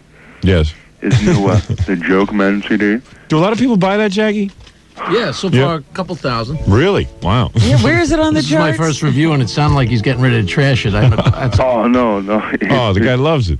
It's pretty good. But actually, is he coming back to Cleveland? Oh yeah, I heard a rumor that he might be. Right, and I just wondered if his set will be different because. Yes, he's working on all the material. Why? Had you heard this material? Oh yeah, this is pretty close to what he did when he was in Cleveland. I see. Well, he thought you might want a sort of a remembrance. Oh yeah, definitely. I mean, it's funny material. There's no doubt about it. Jackie's his material. You have to So hear. once you put it on that album, Jackie, that's the end of that, right? Yeah, Jackie, you're going to retire that material. Material has been put on the shelf for good. Right, good. Okay, that's fair Until enough. next Thursday night at Rascal. How many of those jokes do you think you can memorize? We've got about 7 hours. Jackie's act is quite amazing. How he remembers all these jokes, I don't know. He has, like when you why did the chicken cross the street to get to the other side? He has jokes. Yeah. And he somehow remembers them. Everyone. Every one. He doesn't have a set list or anything. He just... No set list. Actually, I'll give you a little secret. Jackie writes them down on the palm of his hand before he goes out. The funniest thing was when he would, he has a little tape recorder. I'm enjoying the music, the Jackie music. I'm listening too. What? I like when he uses his little tape recorder. What do you mean? To tape. Well, he has a little micro cassette that he tapes the show with, and he'll stop. Change tapes? Yeah, and turn the tape around. Yeah, well, he has to. You know what? Jackie is into quality control. He monitors himself with the tape machine. And usually during his actual set, he's so drunk he doesn't know what he said. So what he does is he plays it back. Yeah, if there's anything good, he might use it in another show. That is absolutely correct. I believe it. He wants to know if he gave you his money's worth. No, you Your know what money's is worth. funny? Hey, I remember when we were doing the Channel 9 TV show. Yeah. And Jackie had his little roast moment. Jackie got his mini cassette and sat in the jock lounge. And he did the show into the mini cassette. And then he'd play it back and listen to it. And then he'd do it again. Yeah. Still flop. You don't know how this man works. I can't wait to see this book. He should play Jackie's CD backwards like I do. The secret message. Tell him what it says. Buy another one. That's right. Buy another one. All right, enough of Jackie's little commerce. Jackie's little side business. Well, that's interesting to hear from it is. Jackie buyer. Yeah. Who ships? What happens? Like, if someone who calls you a number and you sell thousands of CDs, who ships them out? Somebody's fortunate enough to call 516-922-WINE. They Right. get the address. They send a check or a money order. And I know, but who Comes ships to my it? post office box. I didn't want a whole commercial. I just want to know who ships it. He can't get to the answer until he goes to Yeah, he has to go through the. It's the person who works. I saw Jackie, Prodigy asked Jackie to answer questions, and I was kind of curious to read it. But about the third one in, you can't read it anymore because Jackie just every time answers with a cute answer and a plug. There were a lot of questions. No, No. There were a lot and everyone is like, "Hey, I'd love to answer your question, but why don't you call my thing and get a text?" Is that right? And it's funny for about a minute, but then it's like, "Well, Jackie, answer a question." They gave me a stack of letters, and a real lot of them asked for information. So on one of the things, I answered that. No. Don't. You can't backpedal. I read your answers. Backpedaling. Your answer was, "Hey, call my number." A lot of people asked in their letters, "How do I get the CD?" So in response to one of the letters, I put. No, to every letter was a plug for your CD. I read Prodigy. Don't tell me what I read. All right, I'm wrong. I'm wrong, Robin. I must have been reading somebody else's joke page. Maybe you read the same letter over and over. Right. Maybe I read the wrong one. So at any rate, Eileen, who's the person who works for All right, let's go on with the show. Ask me a question. Well, no, it's okay. I don't even want to know what you're doing out there. They get sent out from Jokeland. All right, Through Jokeland. All right, that's what I wanted to know. Just ask the question. I don't want 12 hours of plugs. Buffalo, you're on the air. Hello, Howard. It's the last time I get curious about Jackie's business. Yes, you're on the air. I need your help, sir. You know in your book you give advice about wiping? Yes. I can't seem to get it in 3 wipes. What do I do? Shoot yourself. Thank you. Okay, very good. He's put me on. I know. I think he's put me on, Robin. This is Jackie. Someone asked him a question like, what's the most outrageous thing you ever did or something? Yeah. Which would be pretty easy to For answer. Jackie, yeah, right. especially. But listen to this. Here we go. Where's this from? Where is this? Did he cue this up Did for he me? put it on? Sure. Where's this from, Al? I thought Gary was going to cue this up for me, but again, he didn't. He came in, I told him to do it, and he just never did it. Are you going to tell me where it's from? I'm going to tell you where it's from in a minute. Oh. You sound like a mental patient over there. What are you, on Valium? No, you sound Did you like cue up Jackie's? Yeah, on that card that I handed you. It's in a cart. Oh. That's him being interviewed? You didn't say you wanted it queued up. I told you about that. You didn't say you wanted it. What? What You never said you wanted it queued up. Okay. I just said to you, I'm going to talk about Jackie Right, and being interviewed. that card. Yeah, but that's not him being interviewed. Why would you hand me a card of him not being interviewed? You didn't say. I didn't say what? What am I supposed to say? Why did he give you a card? What? You're supposed to say, I told you about 10 tapes that were up here. Yeah, and I said, hey, that sounds good. Let's do the one about Jackie. And you didn't say let's do the one about Dodo. Jackie. You didn't say it. Dodo. You Dodo. didn't say let's do the one about Jackie. Okay.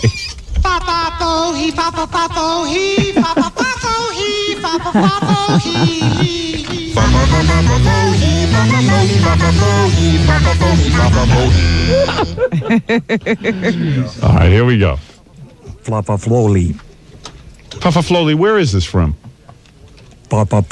Some guy interviewed Jackie for one of those local publications that nobody can remember, and then he sent us Some the Long tape. Island thing, I think, wasn't it? We're not even I don't sure. know. Jackie gets thrown. What was the question? What is the most outrageous thing you've ever done? Right. How many times has he walked out that door and told? Remember he told us something the other day that was really outrageous?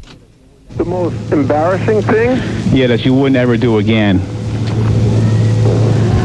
If there is anything at all. Like as far as like going on someone's show. Embarrassing things. Yeah, like going on someone's show, saying something that you regret in the future or...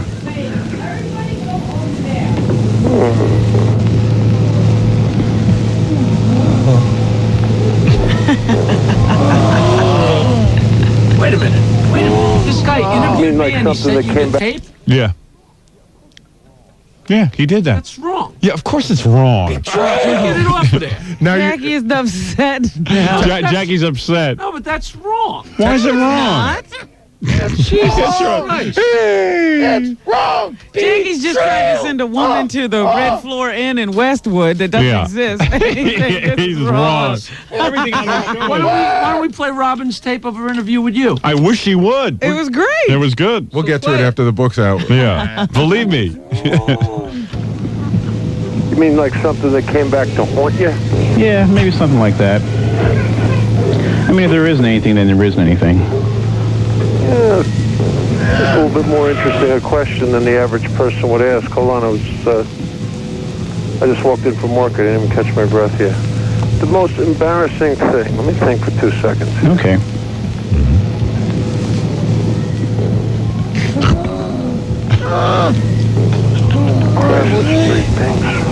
See, the time I was in Michigan. No, This is already 10 seconds, Jackie. I've never heard Jackie be stumped like this. You stumped me. Red Hook in New Jersey. No, that's not Man's up No, that's weird. That you got me stumped. Guy gets a I've done T-shirt. lots of embarrassing things. This is wonderful.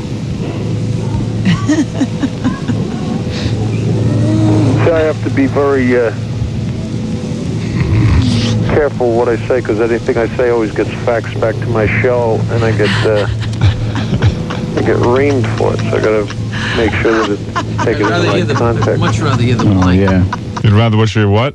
Much rather hear this dead air than hear a duty story or a lesbian story.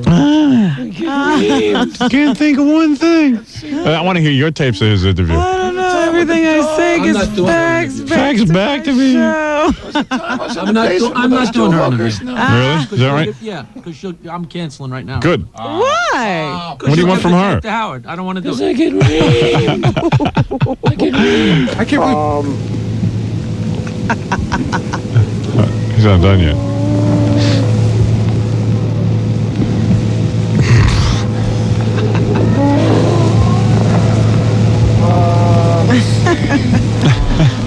I get reamed.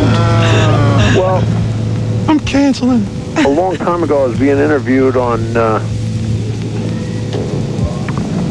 what was the station? On a radio station, I-95 up in Connecticut. When I was working that night at the Treehouse, and it was early in the morning, and I think I was hungover, and I was with the Breakfast Flakes that used to work there. The Breakfast Flakes? And I remember it went through my mind that it'd be very funny, because I felt a fart coming on, and I thought it'd be very funny, so I farted. And I heard about that for about 2 years, because I farted on the radio. Oh, yeah? And at the time, that was like... Yeah, that's pretty wild. You have so many wild That is stories. the most outrageous story Jackie It's not could even come up wild. with. It's not even wild. All of Connecticut smelt that. Yeah. Let's see. I heard about that for about 2 years. I was with the Breakfast Flakes. When I was with the Breakfast Flakes. It was unbelievable. But now I'm on a show where we blow farts every 3 minutes, so like it's obviously not as... Yeah, so you got Who's giving you a hard time about that, like the FCC or just... No. What a great conversation. So I want to... well, now you can't do the interview with Jackie, so... Yeah, canceled. It's canceled, so you've got a free day. What's the most wild thing you ever did? The wildest human on earth. This is a guy walks out of the house. One-legged women, bald women. He had a brush with, what was it, Chubby Checker? Most amount of drugs through the 60s. Someday I'll get drunk and tell you guys the wild stuff. There you go. What about the time you were in Michigan State and you did the what is it? You hung your butt out the window. There was the time in the snow where he was with his friends. And and your grandmother something? Your aunt? Right. Boy, Fred knows better than me. Maybe. Yeah, but no, I'm just saying. What happened? What happened? What went wrong? That's a giveaway question. It's the same thing as when you're sitting there and somebody says, "Tell me your favorite joke." Your mind goes blank. You know, that's all. I see. I didn't realize I was under the gun. I was sitting there getting interviewed, relaxing. You know. You sure did relax. You almost went to sleep. You almost put everyone to sleep. Play it again. Want to hear it again? I just walked in the door. I got something better. So this is now. What is this? This is an answering machine. These people called Scott to hire him for to be a DJ, and then Scott called them back and heard this answering machine. They said it was okay to play it. Okay. Let's see. Hi, this is Kelly and Chris. Yay! But we can't come to the phone right now. Oh! But if you leave your name and number, yay! After the beep, we'll get back to you as soon as we can. Yay! But it might not be right away. Oh! Very nice. Nice job. Do I get royalties for any of it? Just enjoy your fame. Your fame. Jackie's all upset that... I'm freaking. I was stumped. It's all right, man. I really can't interview you today? Of course you can interview me. All right. I can't believe Jackie... You better be behind that glass, though. Jackie was just getting nervous because he didn't know what the hell was going to be on the tape. Oh, I absolutely was. Oh, man, I never saw a guy turn so red. Usually somebody asks you, Don't worry, I protected you already from some bad what's stuff. What's the wildest thing you ever did? You know, usually I tell them a crap story. Don't worry. I'm not going to play anything that bad. I got a lot of bad stuff on you, but... Thanks. I just can't believe Jackie... I can't believe Jackie's bummed out. I mean, you guys have put hidden microphones on people around here. No, he got nervous. He was afraid he might have said something weird. This is wrong. He stop it. The table. It's wrong. If a guy's taping you, it's act normal. That's so wrong. That's not right. That's unfair. It's betrayal of trust. Oh, I can't. He sent you the tape.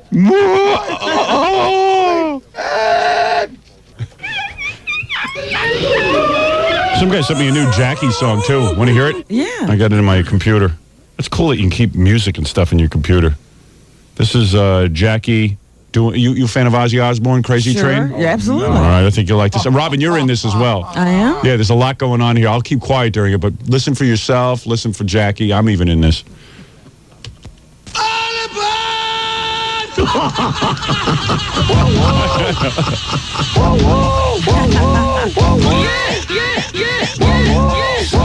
Pretty involved.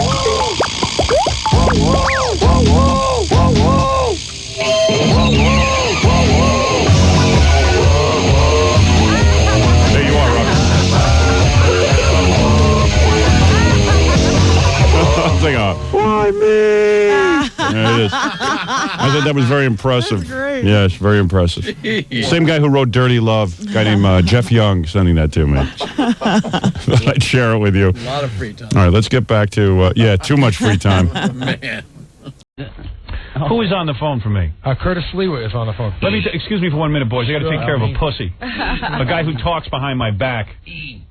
But when he gets face to face with me, he doesn't say anything. Hey, Curtis. What? You're a big shot on TV. You're a big shot. But when you see me face to face, it's Howard, I love you. Howard, you're an innovator. Howard, I wish you'd come on my TV show when you worked at Channel 9. Howard, I love you. Howard, you do a great job. I haven't seen you. I got no respect for you. Got no respect for you. What do you mean you have no respect for me? And your show gets no ratings. You'll never get ratings because you talk like a professional wrestler. And everything you said on that Charles Grodin show about get me in a boys' room, you're going to give me a colonic, my penis should be cut off. We're talking about ass play, all kinds of stuff. I don't know what your problem is. I know you're a pickle eater, and I know you eat hot dogs, and I know you talk about my ass all the time. But I'm going to tell you something, pal. When you see me face to face, don't be a hypocrite. Don't talk to me. Don't bother me. Don't ask Robin to be in your little charity events.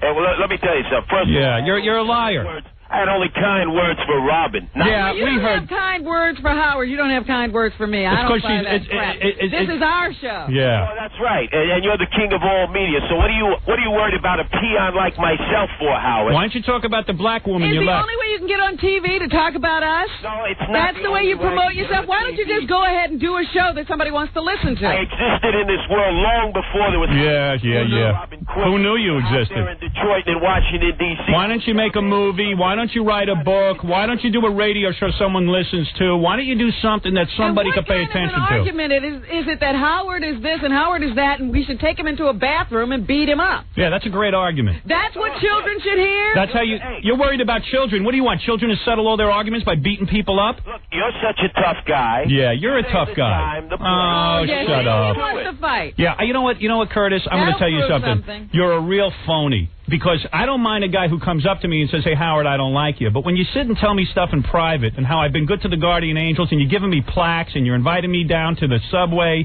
to have those special dinners and everything, don't tell me one thing off the air and then another thing when you're on Charles Grodin. Why don't you say how you really feel? Be a real man. I've told you how I've really felt. Yeah, Howard. sure. Not to my face. Right now. Yeah. Check your act out because the you check your act out. Using in terms of talking to the kids out there at this time in this place needs to be corrected. Why don't you tell the kids out there to stop hurting people and stop trying to solve everything with your fists and use your goddamn brains? Well, what's the last time? Stop talking like a professional wrestler. You don't do anything for anybody. All you do is tear and rip people apart. Yeah, well, we're in the middle of helping Kevin Gillespie Memorial Fund. You know who Kevin Gillespie was? Of course I know. He was a cop who got killed. When is the last time you were up at the Grand Concourse? When is the last? Yeah, and what good do you do there in a beret, in an effeminate beret? You do nothing. You're a poser. Why don't you join the police force if you want to do something? Stop being a poser. Look, I'm not a poser, pal. Yeah, join the police force. You want to do something. Look, I got shot up 5 times. Yeah, by who? Explain by who? Who shot you? Explain what I've done in the streets of New York and in other places. Yeah. Let me tell you something. First of all I know is you worship me. Number 2, if it wasn't for me, you wouldn't even have a radio show. Yeah. Remember that. And it was nice of you to thank us. And thanks for the thank you on Charles Grodin. And why don't you at least point out, how do I say it? Because number 1, man, because of me and opening up the airwaves. Did you ever hear radio before I got in it? Did you ever hear that anybody was ever allowed to give an opinion? You? Of course. Yeah, everyone was looking for you. There was Barry Gray, there was Bob. Yeah, and did they ever have an opinion? No. Did they sit there and do shows where they took phone calls and never offered an opinion? Yes. It's because of me the airwaves are open up. Remember it. And not only that, you got your first show at ABC because we used to have Lisa on this radio show. All right? And I was nothing but good. I was nothing but good to you and your wife. To get you in and out of the room. Yeah, and if I was such a horrible person, why did you come on the show with your wife all the time and come and show up at my birthday shows and stage your little wrestling act with your wife? Why'd you do it if you're so against me? Why'd you tell people the truth?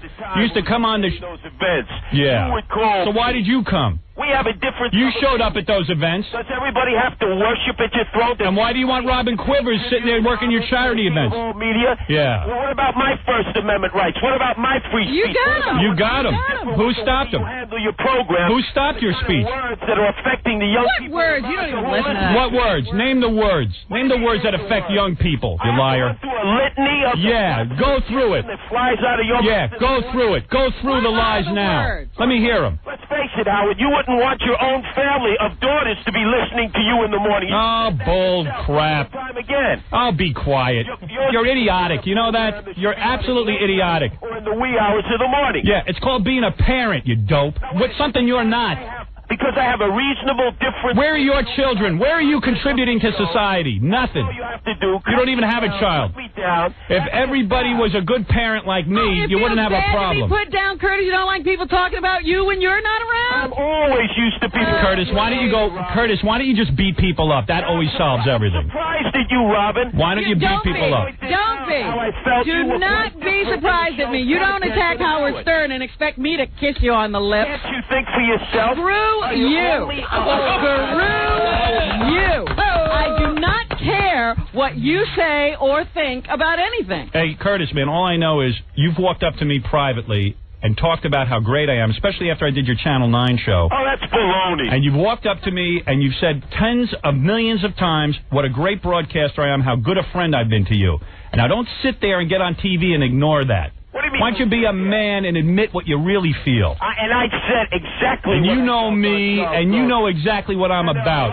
Yeah, you said you wanted to give Howard a colonic. What's that all about? And what's the deal? You want to give me a colonic? What is that, a gay thing? What do you want to give me? What do you want? What are you, gay? Yo, are you challenging my manhood? Yeah. I'm asking you, why would you want to give another guy? Why would you want to give? Trash. Why don't you put up or shut up? Why would you want to give a guy a colonic? You're protected by your sycophant. Yeah, that's right. Now let me see. What else did you want to do? You want to take him into a boys' room with a bunch of other guys and hold him down and give him an attitude adjustment? He doesn't need to hide behind your dress. Right, yeah. I think I can take you, quite frankly. Where do you want to meet? Here, first of all, Curtis, if I met you one-on-one and you started any shenanigans, I'd just shoot you, number one. Number two, exactly. Baby, that's the way I'd stop you. Trust me. Number two. You're saying I should be shot because I happen to differ with you? I have a different point of view? Yep. No, because you keep saying you want to beat him up. If you came up to me and you started throwing fists, pal, you'd be dead. Yo, really? Number two. You wouldn't be man enough to pull that trigger, Howard. Try me. Number two. You wouldn't be man enough. Would you do it, Loco? Loco will pull it anyway. I got people who'll pull the trigger on you. Yeah, that's what you need. You need to be surrounded by your sycophants. Yeah, number two, I heard what you... Up on Long Island, nobody would take that trash because they'd say, put up or shut up. You know what? Big deal. Yeah, Curtis. Protected by your entourage. Yeah, Curtis, I grew up in a neighborhood that was 10 times tougher. You grew up in Canarsie with a bunch of Jews and Italians. Don't tell me. You get waxed. Yeah. I grew up in a black neighborhood, something you don't even know about. What do you mean? Something I don't... Something you don't know about. I grew up in Brownsville and East New York. The only black woman... You married a black woman and you abandoned her. Why don't you just talk about that? To Beaverland and Father knows best. Yeah, why don't you talk about it? Why don't you talk about the woman you left? What do you mean, the woman I... Why don't you bring that up to Charles Gordon? If I'm such a misogynist, what are you? What do you mean a misogynist? Where's that black woman you left? Where's the black woman you left? Where's the black woman? They're not your equal. Where's the black woman you left? What do you mean, where's the black woman? People don't get divorced? Where's the black woman you left when you got your first white girlfriend? What is it? Lisa. What is it of interest to you? Tell me the misogynist what it is, how you treat women. As soon as one comes along, as soon as another woman comes along, man, you left your black woman. No. You see, if you only knew your history 5 years before I had been divorced. Yeah, we're going to all go examine that in history. Look, here's my point. To talk trash. I'm man enough to admit. I am man enough to admit the following things. I have always. Anytime, any place. I've known Curtis for years. I've always been complimentary to his organization, the Guardian Angels. Always had nice things to say. I'm very appreciative of them. I think it's a good organization. I'm not going to change my tune just because the guy said some screwed up things about me. I appreciate that because what they do and how they risk their life every day is not. You, on the other hand, are another story. You're another story. I appreciate those guys who work in that organization. I feel bad that, they got a she leader who doesn't really, he isn't really one of them. He's the guy out there with his radio shows and his Charles Grodin shows. Now, here's the deal. While I like the Guardian Angels and all that, you are a traitor. You are a guy who just is a loudmouth. You sound like a professional wrestler. You're not a great broadcaster. You're a bore. I try to listen to your show. You're not good at it. That's my assessment. You'll never have ratings. I could put you on this show every day. You still wouldn't have ratings. That's number one.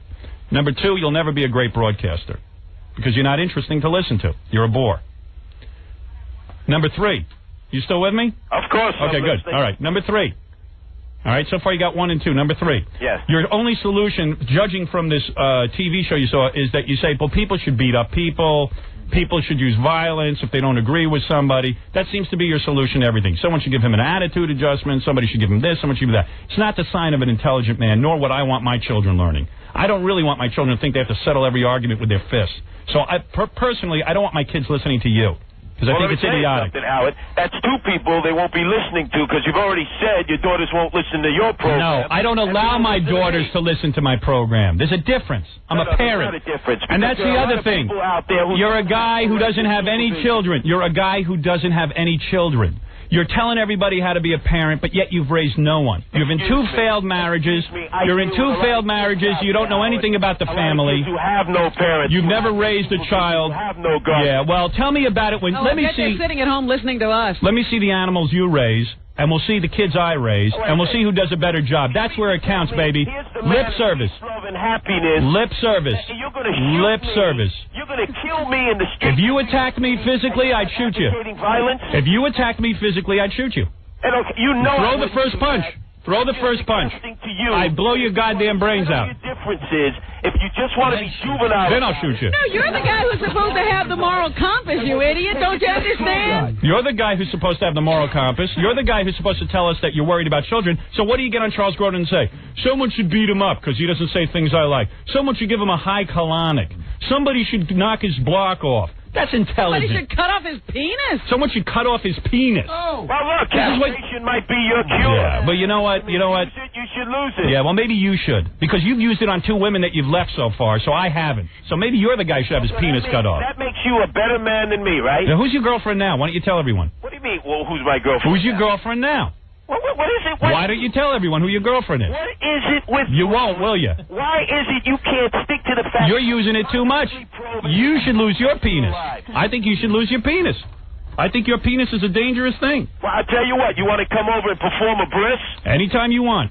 Look, you see, that's just it. Set the time, set the place. You can talk. If you want to have you, and by the way, Curtis, when you see me, you don't have to sit there and kiss my ass and tell me how great a broadcaster I am. You might as well. You might as well tell the truth off the air. Kiss your butt because you have so many barnacles on your back. You know what, Curtis? From all the sycophants who kiss you. And you're one of them. 4 hours a day, 7 days a week. That I have to get online. How many You're a stupid wannabe. How many Guardian Angel events? That's what you are. You're a stupid wannabe. You want to be in radio. You want to be great. You're not. Face it.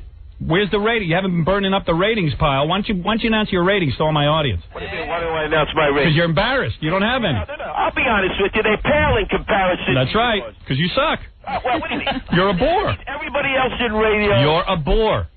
I've heard your show. My dad is a huge fan of talk radio. He can't even get through 5 minutes of your program. Well, I tell you what. He can't get through 5 minutes. I having this discourse because obviously you don't like the direction it's going. You think that I'm physical and I'm advocating violence. That's exactly what you are. Have my dad have a conversation with your dad. Oh, gee, that's a great idea. Why would my father waste his time with your father? See, everything is a waste of time. It is. What's the point? It's lip service. You're all full of. You're about lip service. You want to be involved. Who wants to be involved with you? Yeah. Just stop talking about us. We'll just declare the truth. You'll never talk about us. You're doing whole shows about the Howard Stern Show. Do a Curtis Lewa show, for God's sake. Keep doing shows about me. To the bank. You could end up making mega millions. Do a Curtis Lewa show for a change. See how many people pay attention then. Oh, you're not. Do a Curtis Lewa You're not doing. You're not doing radio for money.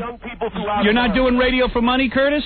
Excuse me? You're not doing radio for money? You're doing it for free? Of course, but nowhere near the kind of money you make. Yeah, Curtis, let me ask you something. You keep talking about my money. You know what I made when I got in radio? I made $96 a week. You think I did it for radio? They pay me nothing. Yeah, wow, Curtis. They should pay you for having no audience. They pay me nothing. Yeah. They want me to work all kinds of strange hours, and they pay me nothing. Yeah, too bad. Well, get an audience. Maybe they'll pay you, too. I'm complaining about the money I make. Yes, you are. I understand. You're complaining about my money. They lend me the microphone. Yeah. To be in today and out tomorrow. You'll be out tomorrow, trust me. That show ain't long for the world.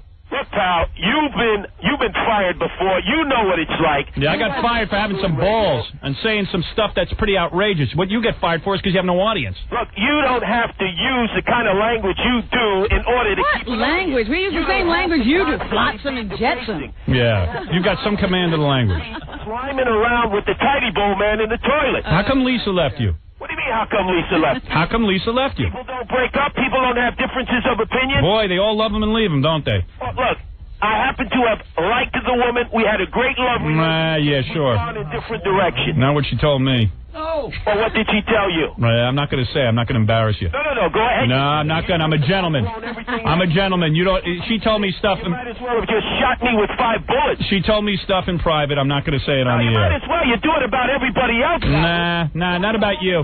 Not about you. You know what? I'll give you this one because he has respect for the guardian angels. I have respect for the guardian angels. I'm not going to do it. Something you don't know about. Yeah. On that level, I will always appreciate the support you've given to the guardian angel. Yeah, I mean, I just find it kind of odd all of a sudden that, out of all the wrongs in the world, you got to get on Grodin and knock me and all this stuff. And the best thing you can say is, someone should give him a high colonic. I mean, if you're that hard up to give a guy a high colonic, you know what I mean? If you're that hard up to get a naked man and give him a high colonic, maybe I'll let you put a tube in my ass. If that's what you want. It's not about that. If you want to give me a colonic... my manhood. You are sitting there in the lap of luxury, protected by a bulletproof glass, protected by an entourage. You can't go out into the street and stand on your own, talk that garbage, and laugh for 5 minutes. I see. So, in other words, Curtis, your problem with me is that you can beat me up. You're physically stronger than me, and you want everyone to know. So therefore, you should have ratings and money and everything else because you're more muscular. We're not talking about ratings. We're not talking about money. Curtis, while I was changing the face of radio and building a career, you were out pumping weights and learning karate. Sorry, I didn't waste my time in life with that nonsense. Howard, again, naturally, you have to go around this. You can't deal with it. Yeah. This isn't like when you were a teenager. I see. Hide any longer. I see. You know what, something? I'm not hiding from anybody. I'm right here every goddamn day. I'm not hiding from anybody. So, you mean if I come down there... Come on down. We'll kick your butt. What, you're going to come down and what, and fight me? Come on, throw the first punch. I told you what I'll do to you. I'll defend myself. I will be there tomorrow. Good, and I will defend myself. We will make sure you're thrown right back out. Have those bullets, and you better have my name on them because Take the arrest. You'll hit the ground. You'll make the arrest? Hard, Good. I don't know what happened to you. Show up. I got a big party planned for you. Definitely. We got a couple of officers ready to take you down to the clink. And believe me, you know how the cops feel about you. I'm going to need the full NYPD, everybody at once. Right. Oh, you're so bad. You're such a tough guy. That's it. And by the way, for the kids listening at home, I want to remind you, this is Curtis's answer to everything. He's going to fight everybody. Hey, even his father can beat him. Are listening to you. So when you're cursing over the air, when you're ridiculing females, and you decided that you are the keeper of the airwaves, and what I do is wrong, what you do is right, and you're going to beat up anybody you don't like. No, we have a disagreement. Obviously, you can't take criticism. I'm taking it. Criticize the world. I took it. To unload on everybody else. I took the criticism. You got your say. You got your say. Take it. I gave you your say. It's more than you gave me. You went on behind my back. Actually, we called you. Did you call us before you decided to rip us a new a-hole? No. You didn't even have the decency to do that. Look, I will be there tomorrow, pal. All right, good. And if you would like to settle things... Yeah, Curtis, I'm going to sit there and fight you hand to hand. ...opportunity of giving you an attitude readjustment. There you go. There you go. Attitude readjustment. Oh, wait, are you going to give me an enema, too? You're going to hit him and he's going to talk differently, right? Yeah. Pal, and somebody needs to put you in deep check. Yeah. But you see, I don't have to revert to picking up a gun. I don't have to... Oh, I see. Well, what you have to revert to is coming down and threatening people. No. I will stand there. If you don't want to put your hands in the air, fine. No, I'm going to sit there and fight you. But I will give you the opportunity because you are. You know what? I'm going to tell you something, Curtis. You are very close to being retarded. You have missed the entire point of what I've just said to you. You are a fake because you say one thing off the air and you say another thing on the air. That's my problem with you. This is what I'm saying in public. This is what I say on the airwaves. This is what I said on Charles Grodin. You know what? Your problem is that all you have to do is talk about Howard Stern. And then you have a show. That's all you can do. You sit around and wait for somebody else to do something, and then you get to talk about it. Right. Because you don't know what to do on your own. Wait a second. You didn't even mention the fact that I praised you. I don't care. I do not care. You have to wait for Howard to do something so you'll know what to do. Think for yourself. That's what you need to do. You have to wait for Howard to make radio interesting so you can get a job. Then you have to wait till Howard does something on the air and makes a movie so then you can do hour-long shows about him everywhere. And what are you going to do? You're going to beat up Robin now? Stop hiding behind Robin. So what are you going to do? Beat up Robin because she doesn't like you too? No. Why don't you beat up Robin? Oh, he's not treating me equal. Right. You're a misogynist. Of course. He's a real ladies' man.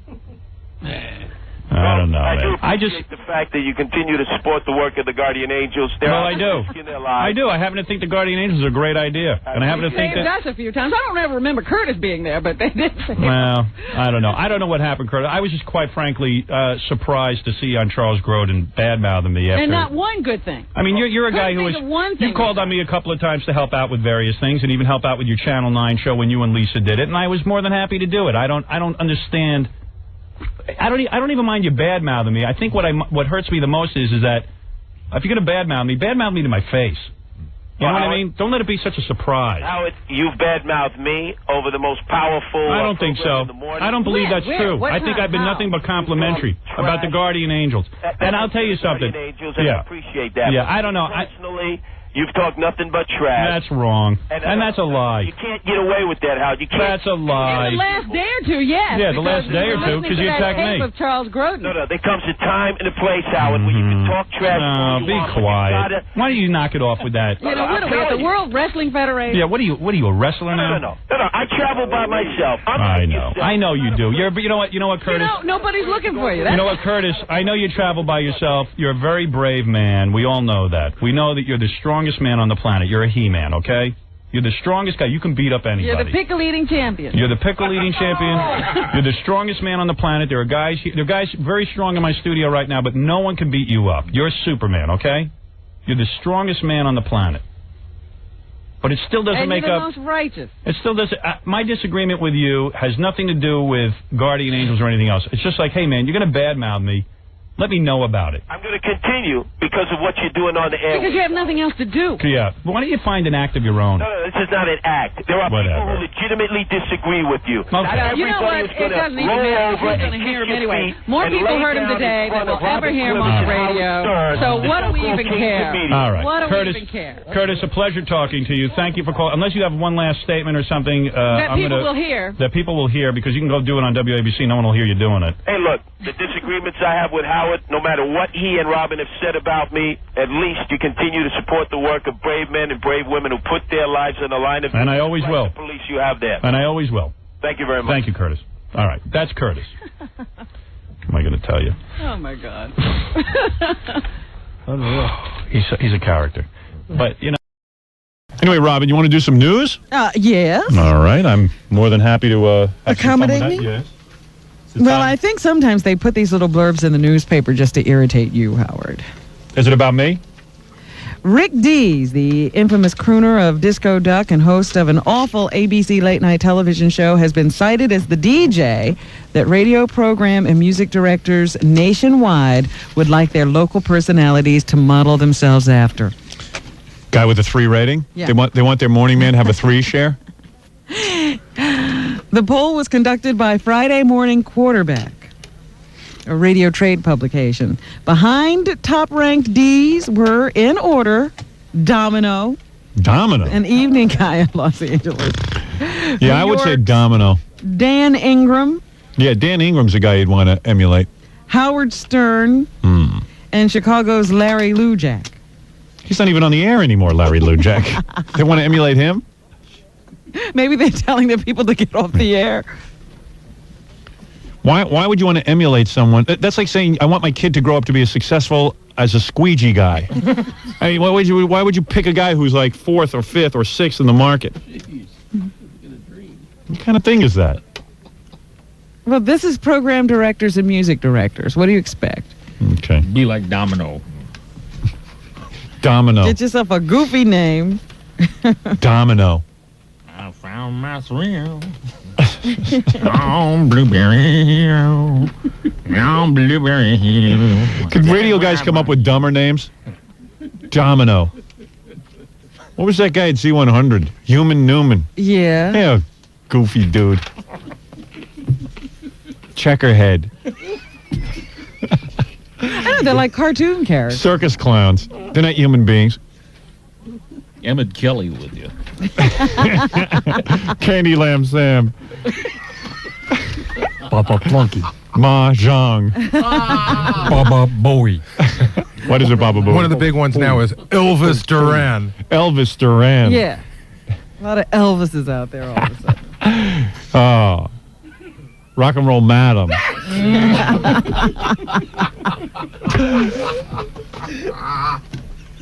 Whatever happened to great names like the Nightbird? Grease Man. Okay, Daddy.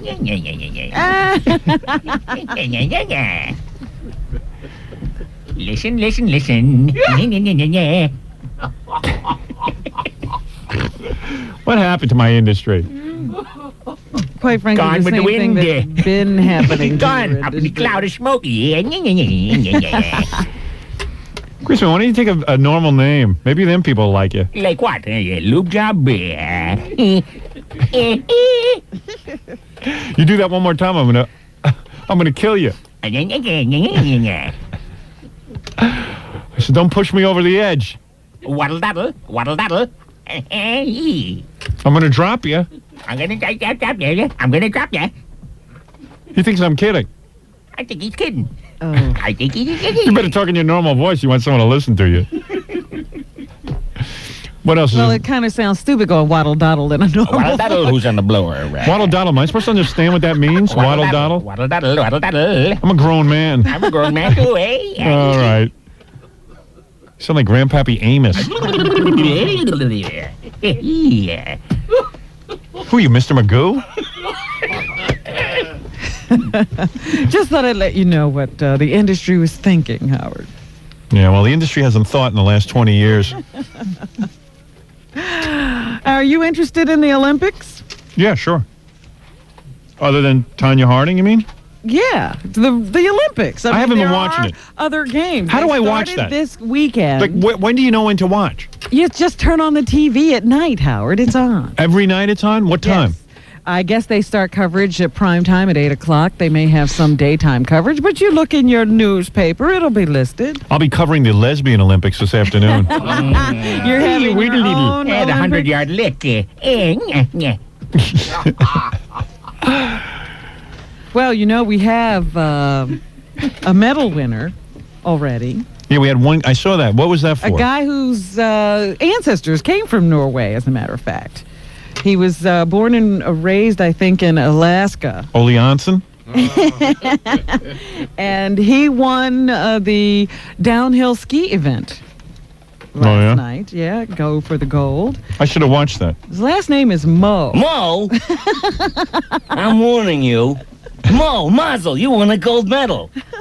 I know where you can get it bronzed.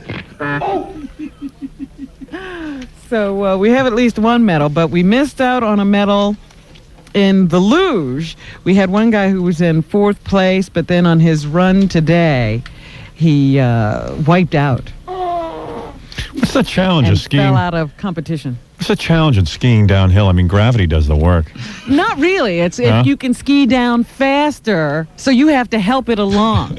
So you're racing against some other guys who are all skiing down the hill. If it was only gravity, everybody'd wind up down there at the same time, wouldn't it? Is that your lipstick on the glass? No. One of your massage girls came in here and did that weeks ago. Oh, really? And I'm waiting for it to disappear from this window. I don't believe they ever clean this place. It ain't gonna disappear because it was meant for you.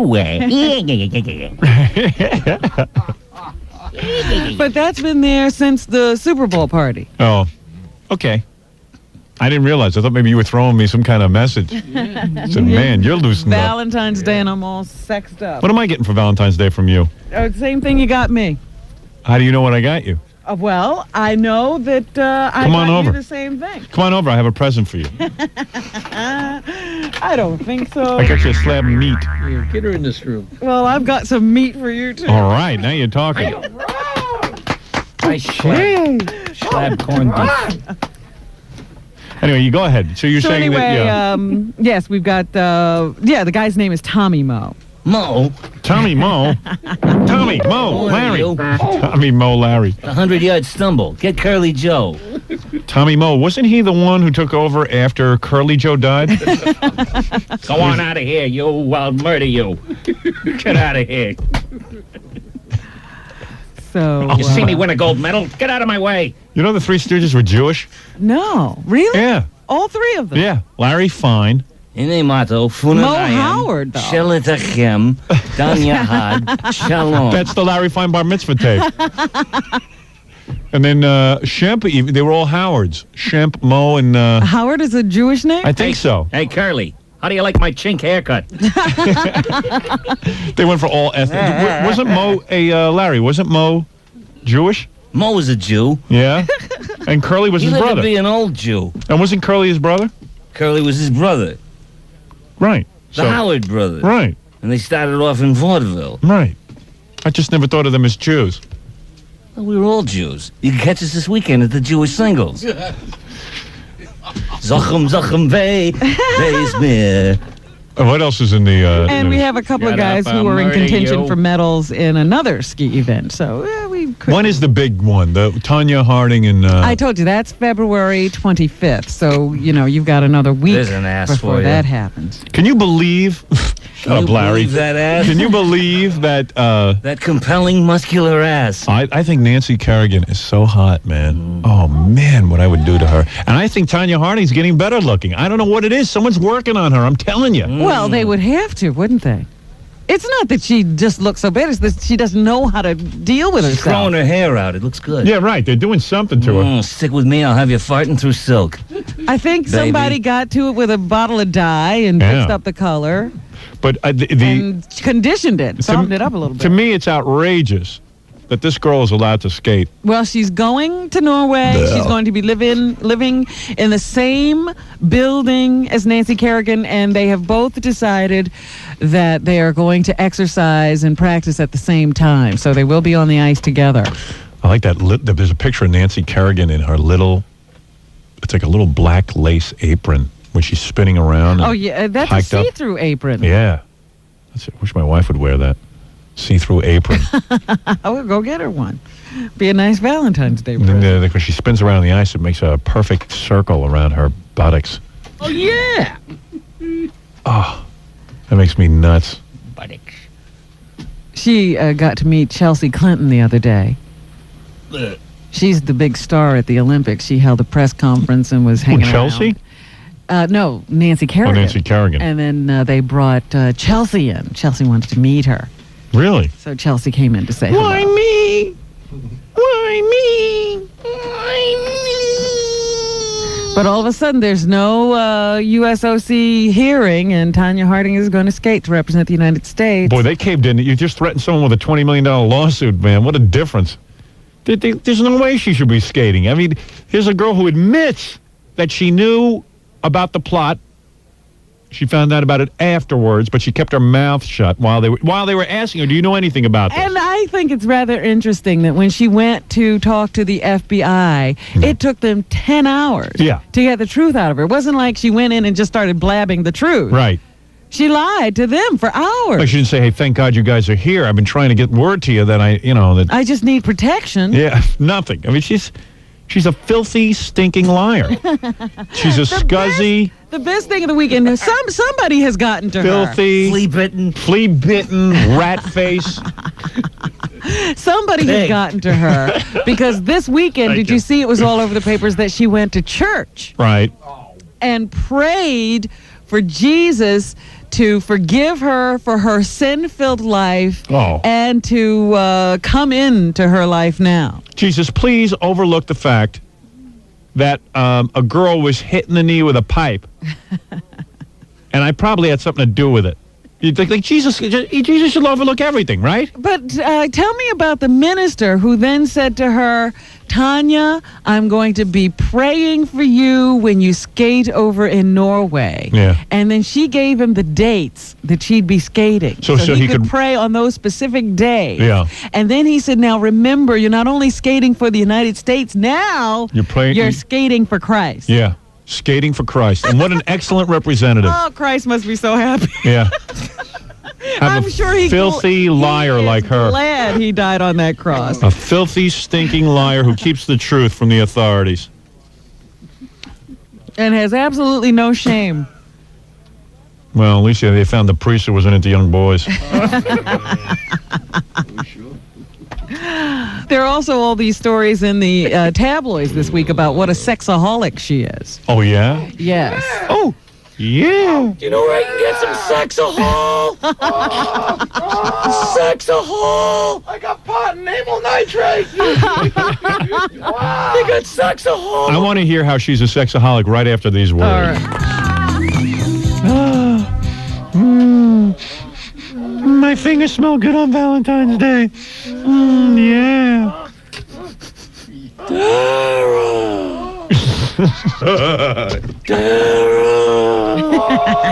I love how he gets that readiness that he has with the 5 different voices. The most fun you can have in the world is doing impressions of Jackie. In front of Jackie. In front of Jackie. That's the best. Going to his house and having dinner, breaking bread with Jackie and doing impressions. And watching his wife do impressions. Oh, she does them too? She doesn't stop. You broke more than my bread. So, I went on an audition with Jackie. You went on an audition? What kind of an audition? Boy, Jackie's career is going well. He's auditioning with Stuttering John. No, What I kind of wasn't. It audition? was Jackie's audition. Jackie's audition? What was Jackie auditioning for?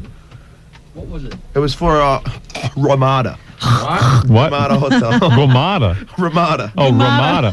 And he's reading me the lines, and he's Jackie goes on voiceover. and I'm rolling because he sounds like. Jackie, are you serious? You go on voiceover auditions?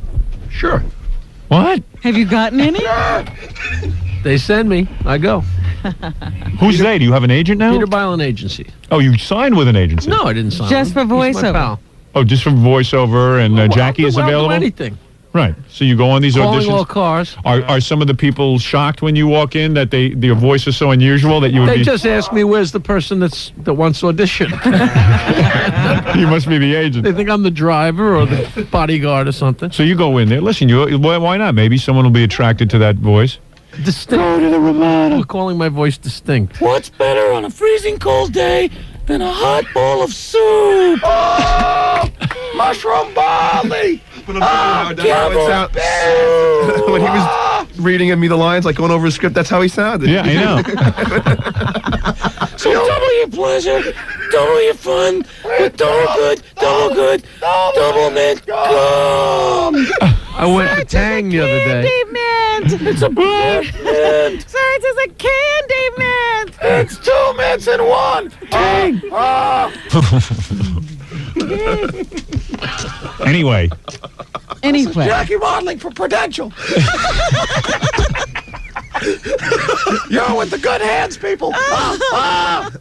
You're not exactly burning up the work there with the voiceovers and the commercials, At least I have Morris. one voice I can use at the reject. Oh, you got me there.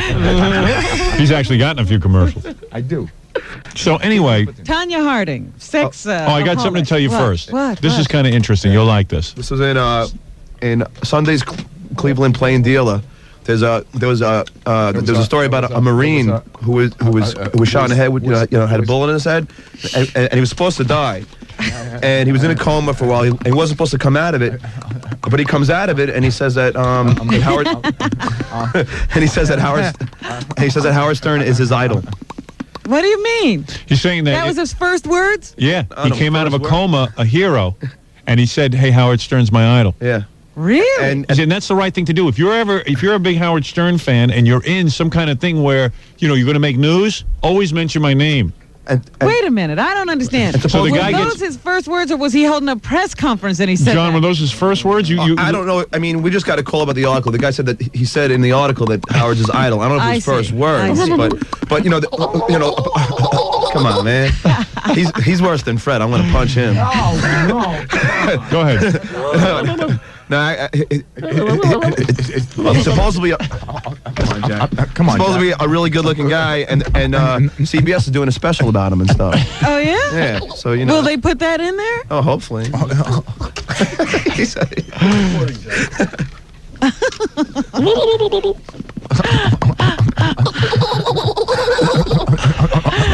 just love it when he just starts to hawk up.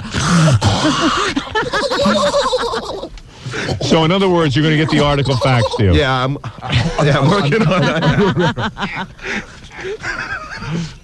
Yeah, I'm working on it now.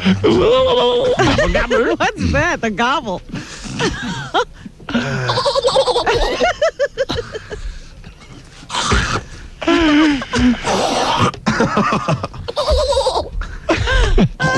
John, how soon can you get that article? I'm going to get it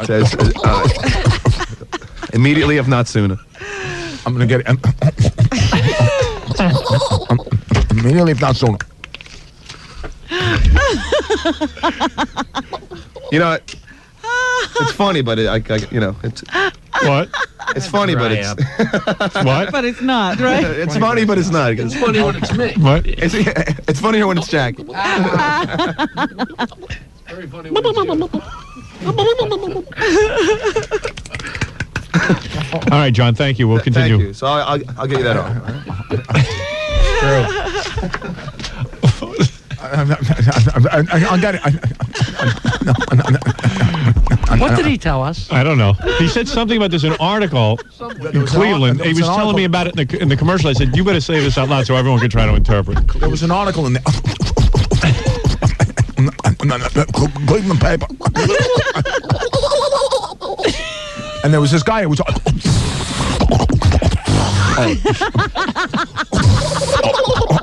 The best I could figure was there was a Marine somewhere. And it was like, you're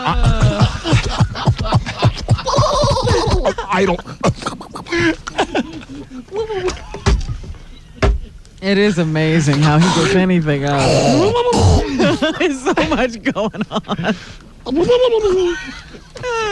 A cauldron of information coming out of that guy.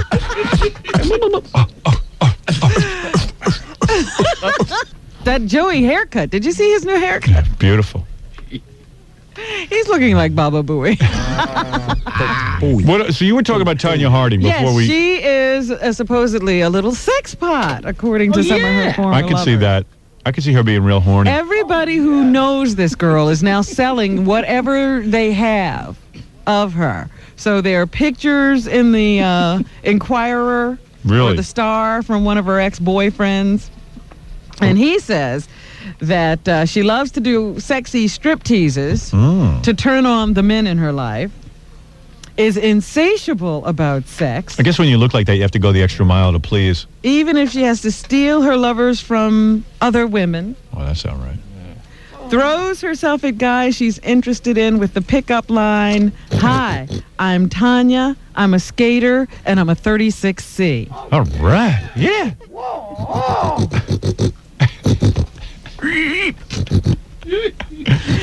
She would dance around naked. Hi, I'm Tanya. I'm a skater. This guy says she has a great body and she really loves to flaunt it. Oh, yeah. Oh, yeah. I've got a great body.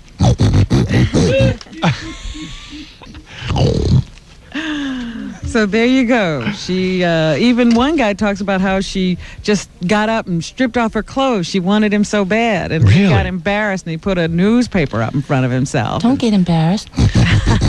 She's got looking better. Angry and said, "Look, I worked really hard to get this body. Look at it." She's looking. She's looking better. I don't know. Like the last 2 or 3 days, they pulled her together.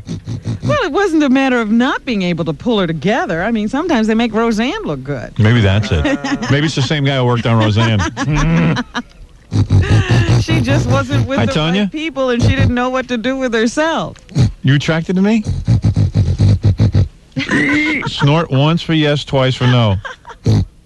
Oh. You got quite the ass from skating. You got all those muscles. Yes. Want to go back to my place? Really? In the Inquirer, Howard, they say she stripped totally naked in front of this guy and tried to lure him into bed before they'd ever even had a first date. So she just wanted to get this guy. She just took off all her clothes. Spent wild, passionate evenings with him in a hot tub. I'm sniffing for truffles. Hey, Tanya, those breasts are flapjacks. Manipulated him into proposing to her in the backseat of a Jeep. Say it. Demanded the right to go out partying with other men, even while she and this guy were making their wedding plans. I reserve the right. I like to go topless in church. She is a wild girl. But as I said, she was in church this past Sunday praying that God would forgive her for all her sins. What was that? And that he would bless her while she skated. Our Father, who art in heaven. Hallowed be thy name. Hey, can I fondle your curly tail? That's a yes. Oh, yeah. Yeah. All right, why don't we take a break and then we'll be back right after these words. You know, so all these guys get down there yesterday at this so-called Million Man March, which is 400,000 guys, which is still pretty impressive. Yeah. So 400,000 guys get down there with their kids and stuff. And who gets up there? Captain Bowtie.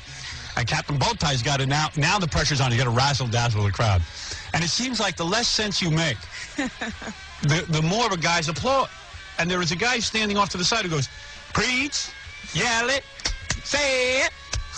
Yes. Preach minister. That's right. Preach minister. That's right. Say the truth. Testify.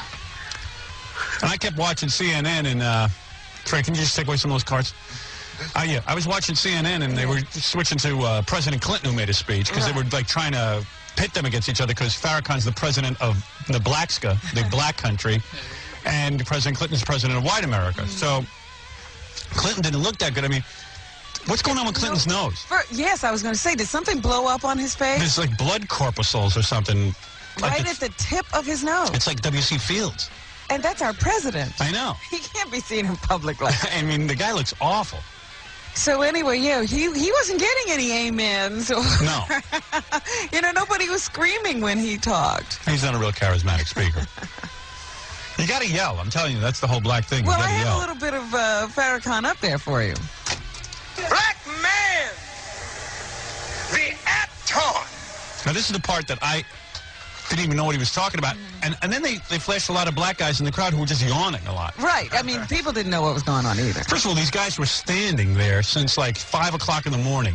And I don't care who you are. You stand all day. Like 5 in the afternoon. This is 5 in the afternoon. He's, you know, Apton. Apton.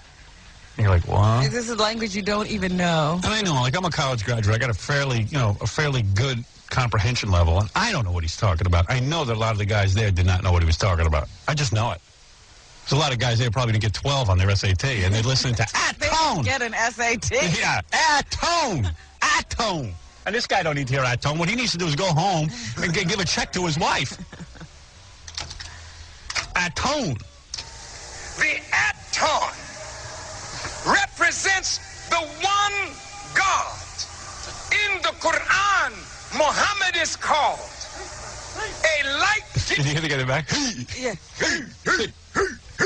Giving sun. So if you look at the Aton, add an E to it, and separate the A from the next 4 letters, and you get the word A-tone. Oh. It's like an anagram. Oh, okay. Yeah, an anagram. Now, if you take, for example, the name Lewis, which is my own name, L-O-U-I-S, you can get 2 words from the name Lewis. Is and Lou. Now, if you was to juxtapose these letters next to some more letters, if you put an E on it, if you put a rejoin, you get Louise. That is right. Now, if you take Louise, O-U-L spell owl, our eyes, like the white man has our eyes on us. His eyes are focused on us like an owl in the night. In the night, I could be a great black leader. I could be such a great black leader because I can yell. You were born the wrong color. I know. You know, and I grew up in the community, so I know how to talk to the black people.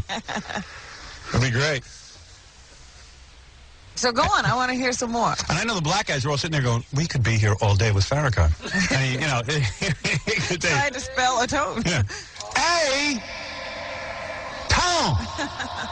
A-tone. A tone. A tone.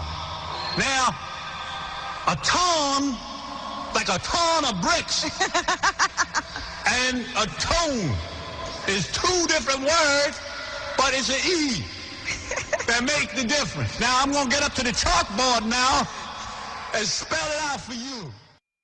Here's the A. Then tone, like a ton of bricks, with an E. Now, give me an E.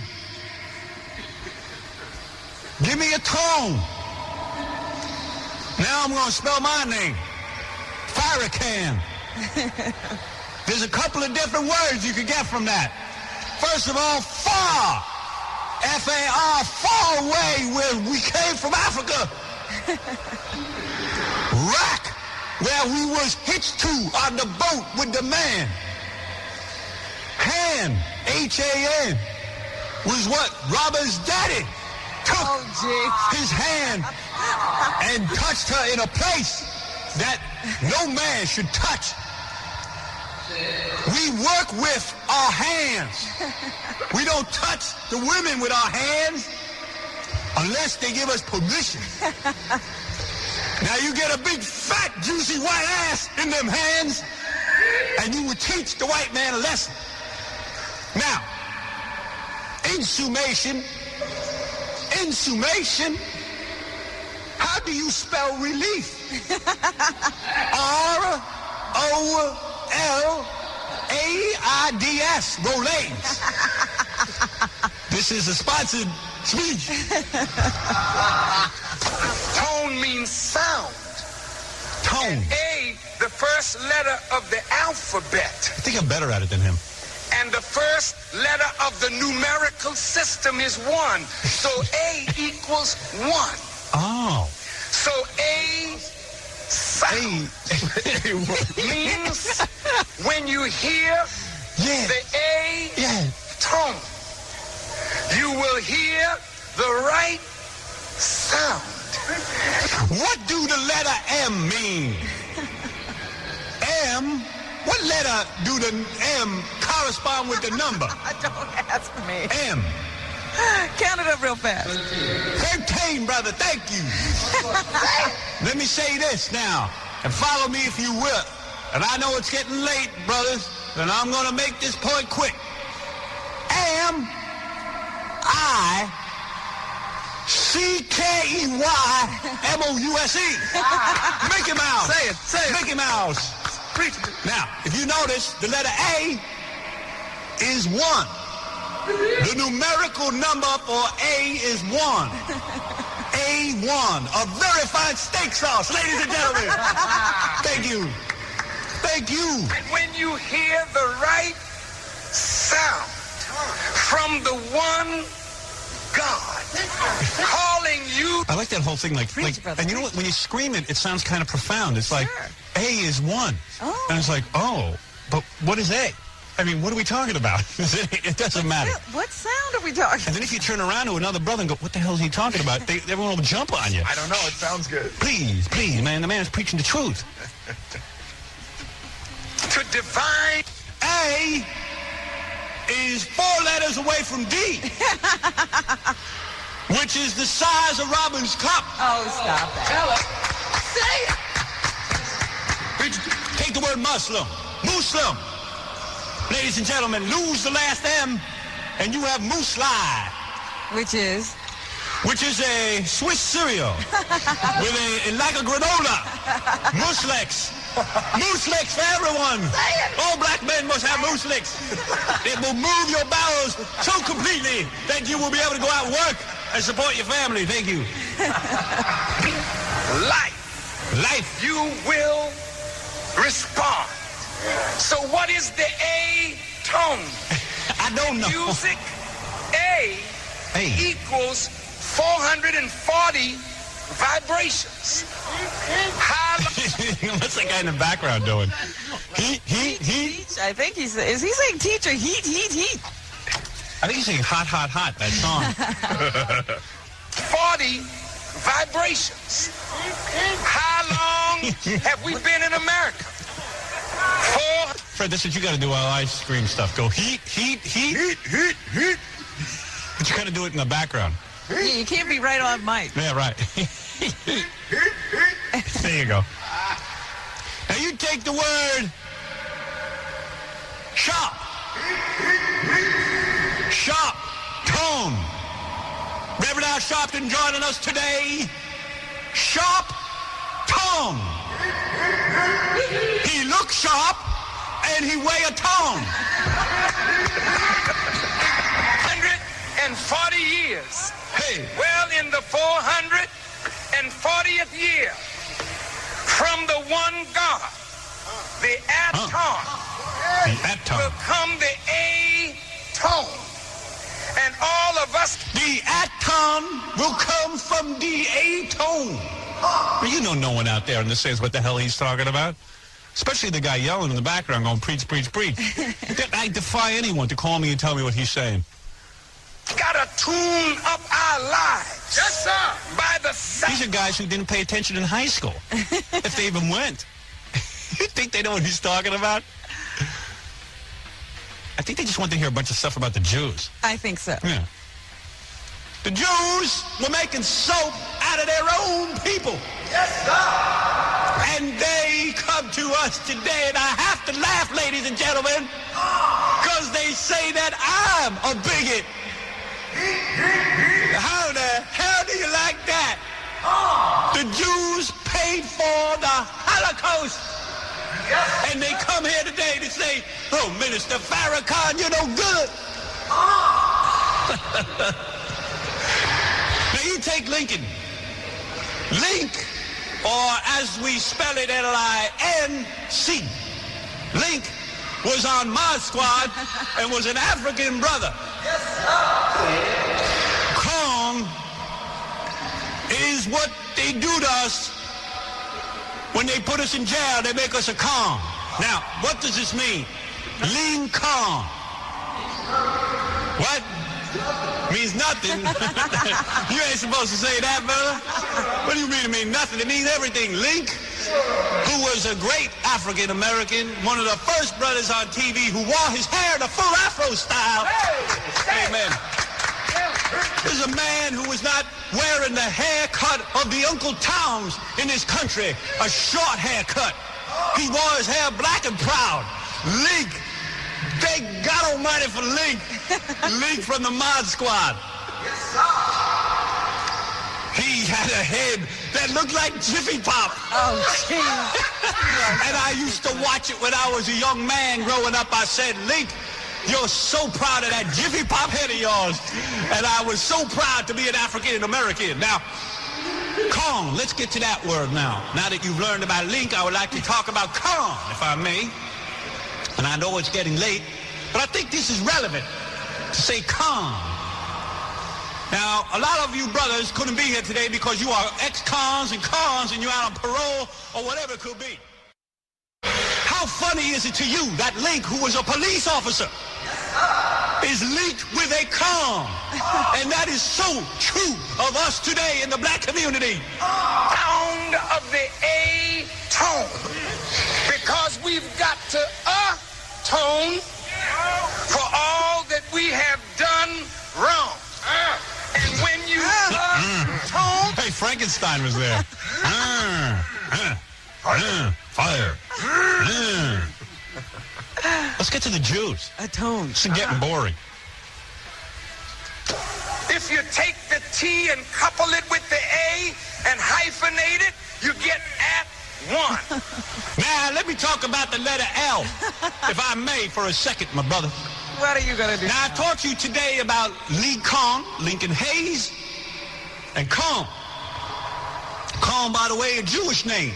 In fact, my mother used to clean the house of a Mrs. Kong and her Jew daughter, who would walk around in miniskirts trying to entice me so that she could accuse me of rape. Now I'm going to talk about the letter L, if I may, and I know I'm running out of time, so I'm going to talk about the letter L real quick here. Yes, sir. The letter L, what do that correspond with numerically, brothers? Now, this ain't no math test. Now, you count out A, B, C, D. It's the number, it's 12. E, that is right. This is for black men, please. I'm sorry. A, B, C, D. Now, count on your fingers with me, and you're going to have to use your toes, brother. A, B, C, D, E, F, G, H, I, J, K, L. 12. Yes, sir. That's 12. And what did that mean? That means 12 jurors. 12. Now, 12 jurors, 12 eggs is in a dozen. And this is what a lot of young black men don't realize. That 12 is the number of eggs in a carton, 12 jurors. Now, the word juror has the word Jew in it. Now, this is very important. This is the whole part of my speech. Juror. A Jew who roars.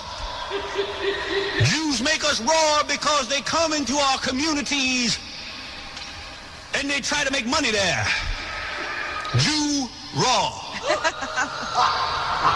By the way, for those of you who are not following this at home, Yes, sir. a lot of you here are not following it here. Lincoln Hayes is now married to Tyne Daly. Who is something like this. Who is a white woman with a big fat ass. Now, let me get back to the letter L, if I may, brothers and sisters, because you've all traveled very far to learn the truth. Preach. L is the number of times Robin has made love in a parked car. Oh, that's not true. With a white trucker watching. So when you atone, you become at one. Yeah. At one with who? The atone or the one God? Because you heard the A-tone and you tuned up your life and now you're ready to make... Now, you're a very smart woman, Robin. Do you know what he's talking about? No one knows. I defy any brother to call me and tell me what he's talking about. And I'm sure people going home, you know, the whole idea here is you go home with something you can use. Yeah. And it'll help you in your life. It'll be like some brother comes over and goes, honey, open the door. Open the door. Get away, man. We kicked you out of this house 12 years ago. Honey, I heard the A-tone. No, let me tell you something, honey. Honey, please open the door, baby. I got to talk to you. I just came from the big meeting. What did you learn? I learned the A-tone from my I-tone. What? I say I learned the A-tone from my I-tone. Get away from us. I told you I got a restraining order from you. I'm going to call the police. You don't have to call the police, honey. I'm back here to take care of the family. I'm going to A-tone for the I-tone. Get that door open, woman. I'm going to beat your ass. A-tone, I-tone. There's going to be some scene all over ghettos in the United States of America. There are guys who got thrown out of their homes trying to get back in. These poor women had to get restraining orders to get these guys thrown out. Baby, come on. Honey, I go get a job.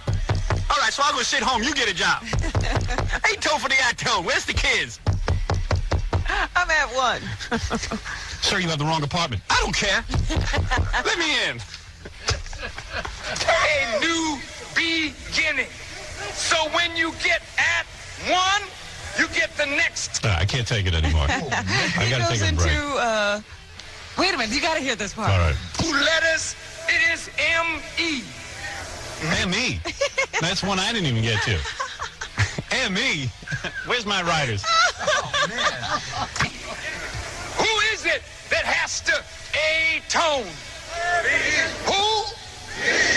Who went wrong? Who got to fix it?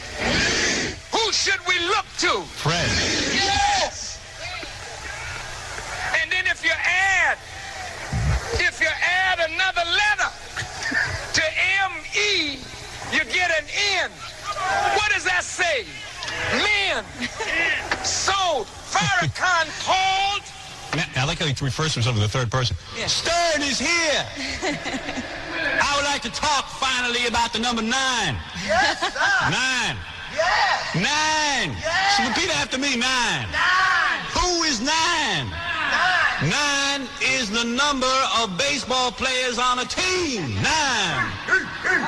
Jackie Robinson Yes, sir. paved the way. So Henry Aaron, the Jew, could beat Babe Ruth's record. I'm totally lost. I don't know what I'm talking about. But the point is 9. Now you take Brother Jesse Jackson. For years have been trying to push the envelope. Yeah. Jesse Jackson, his name has 2 J's. J is letter 9. A, B, C, D, E, F, G, H, I, J. Excuse me, that's 10. Now that throw off my whole theory. A lot of brothers say, Reverend, how you know that J is 10? Now let me tell you how I figured it out. Yes, sir. What I do is I hold up both hands. With my right hand, I count the fingers on my left hand. The pinky is 1, A, B, C, D, E, F, G. There ain't no calculator you need. You don't need the white man's calculator. You got your own calculator. You got your own 10 digits. Yes, sir. This is what I'm saying. If a man comes up to you, says he wants to charge you $5, and you only got a 10 on you. How you going to know how much change you get? You going to take the white man's calculator, his calculations, or you going to use your own 2 God-given fingers? Here's 10 fingers. Take away 5, representing $5, and you are left with what? Say it. 5. What are you left with? 5. There you go. 5. That's how you do it. Now that our little math lesson is over, I would like to preach about something else. I would like to preach about the so-called Native American. Say it. Yeah. 1 little, 2 little, 3 little Indians. Now, how do I know this? I didn't use the white man's calculation. I got 10 fingers. Each finger represents a different Native American. Yes, sir. Now they call them so-called Native Americans. I call them Indians, whatever you want to say. All I did the last week of the vacation was write the book, and I mean like nonstop. Like I didn't even take a break. I didn't do anything but write. So I'm in the middle of writing and stuff. My mother calls me. So I called to talk. So I go. I'm in the middle of writing my book. I have people over. I'm with my editor now. Yeah. She's going over all my material. I've just been very, very busy. Oh. I go. She goes, "You're busy? You're too busy?" So I go, "Yeah, I'm just very busy right now. It's just a very bad week for me." "Oh, yeah, it's a terrible week for you." So I go, "Yeah, I got to get off the phone." I go, "This is my life. It's just this is my life." "Well, you choose to make your life like this." So I said, "Now, mind you, I'm not complaining about it. I just couldn't talk on the phone. I just want that bag off the phone so I can go." That's your only problem. I wasn't complaining to her. I'm fine with it. I'm writing a book. That's a pretty exciting thing for me. Yeah. I'm involved in it. I got to write it. It's due. It's been due already, as a matter of fact. I'm overdue. So you choose to make your life like that. I go, "Well, yeah." I said, "Yeah, I'm busy." "Well, maybe you're too busy. You're only doing it to yourself. You're only doing it to yourself." So, it's like, I said, no wonder if I play sports, I get injured. No wonder I'm afraid to do anything, because here's my mother again, convincing me that I'm too busy. Yeah. Now, I wasn't being bothered by it until she called up. I sounded kind of frenzied and harried on the phone because I just was like in the midst of juggling 900 things. Yeah. And you got all these thoughts in your head. You're trying to get them down on paper and junk. So why did you take the phone call? Because I didn't have my answering machine on for a variety of reasons. And then I picked up. Oh. It wasn't like one of those things where somebody told you your mother's on the phone and you took the call. Okay. Yeah, I was in the house by myself and I had to pick up the phone. Hello? Hello? And my mother, when she talks into the answering machine, she refuses to believe that we're not home. She knows we're home, and she's like, "Hello? Hello? Howard? Hello?" How long can that go on? I'm going to bring it. The next time she does it, I'm going to bring in a tape of it. You got to hear it. It's like, "Hello? Hello?" Sounds like a barnyard. "Hello? Anybody home?" And she's yelling into the answering machine. And she's like, "They're not home." She's just talking to my phone. "They're not home." No, they're not home, Ben. No one's home. I don't know where they could be. Hello? Howard? Anybody there? Hello? Hello?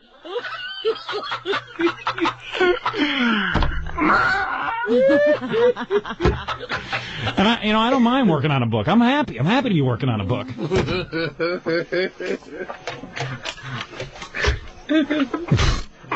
Well, I don't know how you get into these conversations with her. I don't know. I somehow get sucked into them. I go, "Yeah, I'm really busy." "You busy?"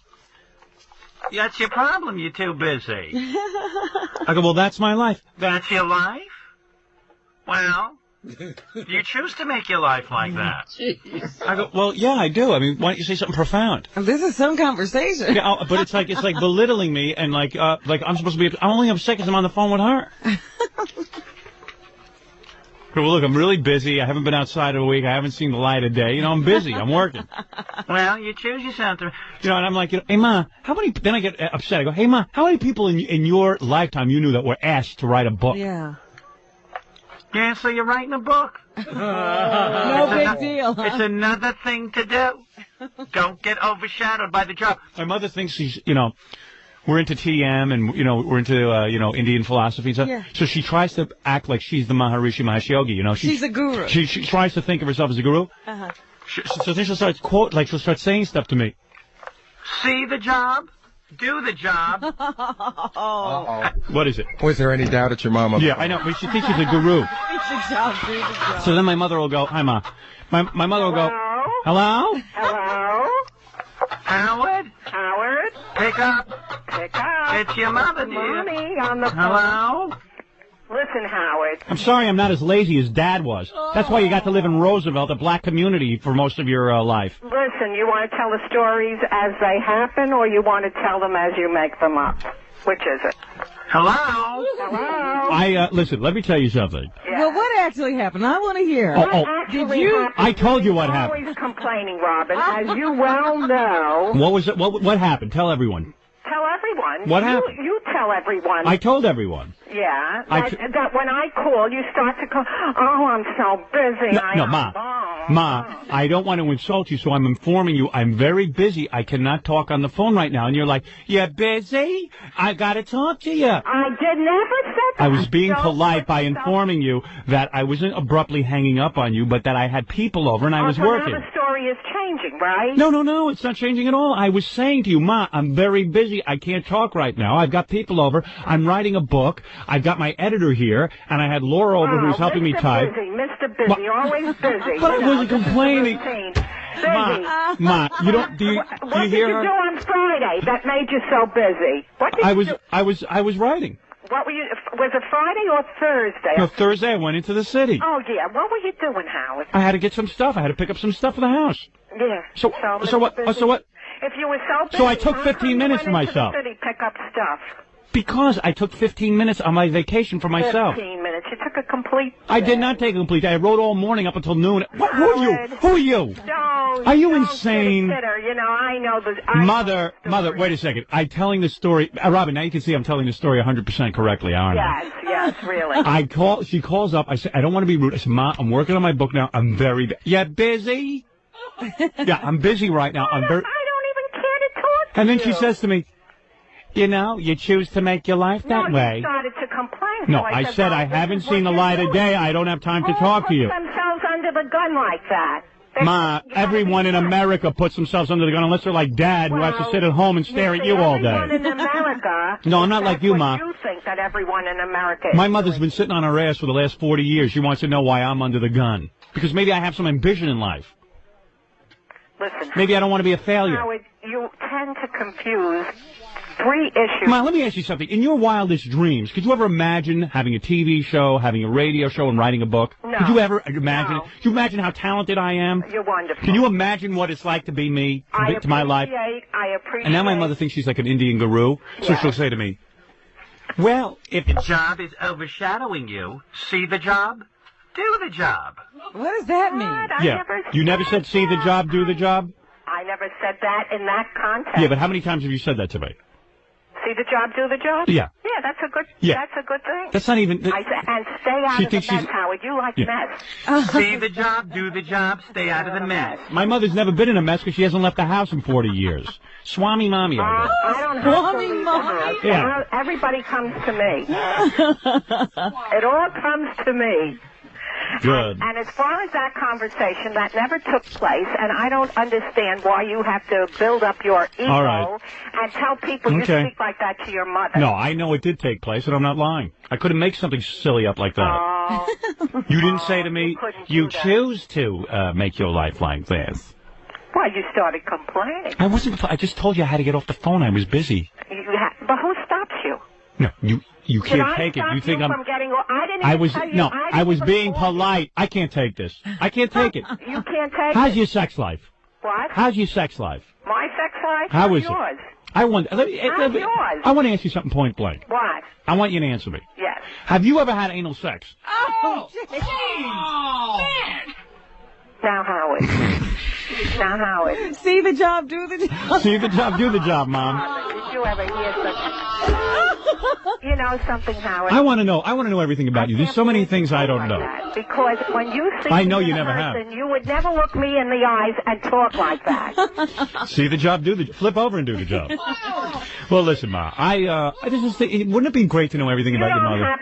You don't have to get down to that level to compete with me in conversation, Howard. You're a mouthful. Oh, yes, I am. Yeah. And I call it as I see it, and you don't like that. And it's too bad about you. What is she talking about? I don't know. Nobody when knows. I told you you're creating that whole scene. Ma, I wasn't complaining about it. I enjoy writing a book. Oh, you do complain about it. Not to you, I didn't. You complain about it. Don't listen then. Don't listen. The only reason I complain to her is so that she won't feel bad when I hang up on her. I see. I go, Ma, I'm really busy. Does this sound like complaining to you? Mom, I'm really busy. I can't talk right now. I haven't been outside for a week, and I'm just in this basement and I'm working. Than you are, and Who is? I never say that to you. You're busy with well, tell me what you do all day. Let's hear how busy you are. I don't divulge what I do. Tell everybody how busy you are. It's national security. You know what she's busy doing? She's busy shopping. You know what? My mother won't shop in one store for like her fruits and her vegetables. Yeah. And stuff. She has to go to separate little stores for each thing. I see. So she can make. Go where the stuff is good.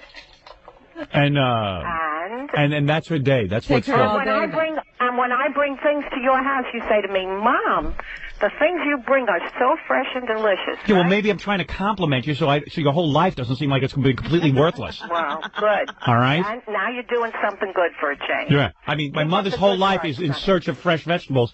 For God's sakes, at least compliment her on them. You might as well notice. You might as well notice. At least I'm the only one who even says, and gee. Believe me, that's all that matters. She has the freshest cucumbers. My mother's in search of them.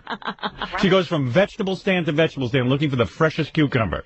Right. So what? I'm gonna insult you and go, this is not a fresh cucumber? And you eat the freshest cucumber and you love it, right? And she's shopping for my father, Alexa Hente, who sits there and waits. Ray, these cucumbers are not that fresh. For me, for my mother... He appreciates my endeavors. For my mother, a soft tomato is a good weekend. You do, too. Yeah. What did you say, Howard? I said a soft tomato for you is a good weekend. I mean, that's the culmination of your week. I don't like soft tomatoes. I see. No. And now they do square dancing. That's their other thing. That's their other activity. Yes. 8 hours a day, square dancing. Let's see you do it. Boy, if I get to that age and the only thing I can find to do in my retirement is square dancing. Why would you take up square dancing? Yeah. Square dancing, Robin, is wonderful. It's wonderful exercise for the brain as well as for the body. Yeah, isn't it great how Dad... It's a very sociable thing. Sociable. My father yells at her through the whole square dancing thing. My mother hates it. He yells at her because she doesn't know the steps. Dance with 6 other people. My father thinks he's like perfect because he can memorize steps really quick. Right. Yes. And then he's upset with her for not keeping up. And if my mother doesn't memorize them right away, God forbid she can't intellectually keep up to the square dancing, he just yells at her the whole time. It sounds like a lot of fun. Yeah, and it's one big fight, and they get home and they're all pissed off at each other. I deliberately make mistakes, so that makes his day. Yeah. You're about a half a step above making potholders on a stupid little loom in an old age home. I hate to tell you. Well, you can call our caller and ask him how good I dance. Then the other day, my mother's caller. Yeah, where do they find other people to do this with? Are you kidding? The guy who actually makes the calls. You know the guy who actually like goes, hey, do-si-do, and swing your partner? Man left and an old right hand. And Gary comes in the other day, goes, during the commercial, there's a guy on the phone that says he's the caller at your parents' square dancing. He wants to come on the air and talk to you. I go, was it Lee Kopman? I don't know. I go, that's who our caller is. So I go, top caller in the world. So I go, Gary, hang up on the idiot. What do you mean hang up? I don't know if it was that guy. That's not nice. I don't even know if it was really your square dancing caller. Could have been a goof. Lee Kopman is our square dancing. Well, he doesn't remember the name. Well, I don't know the name. And he is wonderful. He goes all over the world, and he calls. Well, it wasn't Lee Kopman. It was. No, it wasn't. I'm sure it must have been. It wasn't. I know the guy's name. It wasn't him. It was this guy. This guy was a real idiot to us on the phone. No, not our square. Yeah, well, I'm saying you're... All right, I got to go. You got to go? Where you going, Howard? To write the book? Yeah, I'm going to go write the book. Goodbye. You don't know how I love blessed you are, Howard. Love you, Mommy. You love me? Oh, she's now, still you there. better talk nicely. He really doesn't know how blessed he is, does he? He really doesn't. He really doesn't. His whole family That voice. allows him to... We make a path for him. Wait till you read walk my book. through and do whatever he has to do, and we don't even talk to him. We don't even bother him. In my book, I write the whole history of my parents Yes. and my family life. Yes. It's really brilliant. I do 3 pages on just my mother's inspection of my underpants. It's unbelievable. That's another story that isn't true.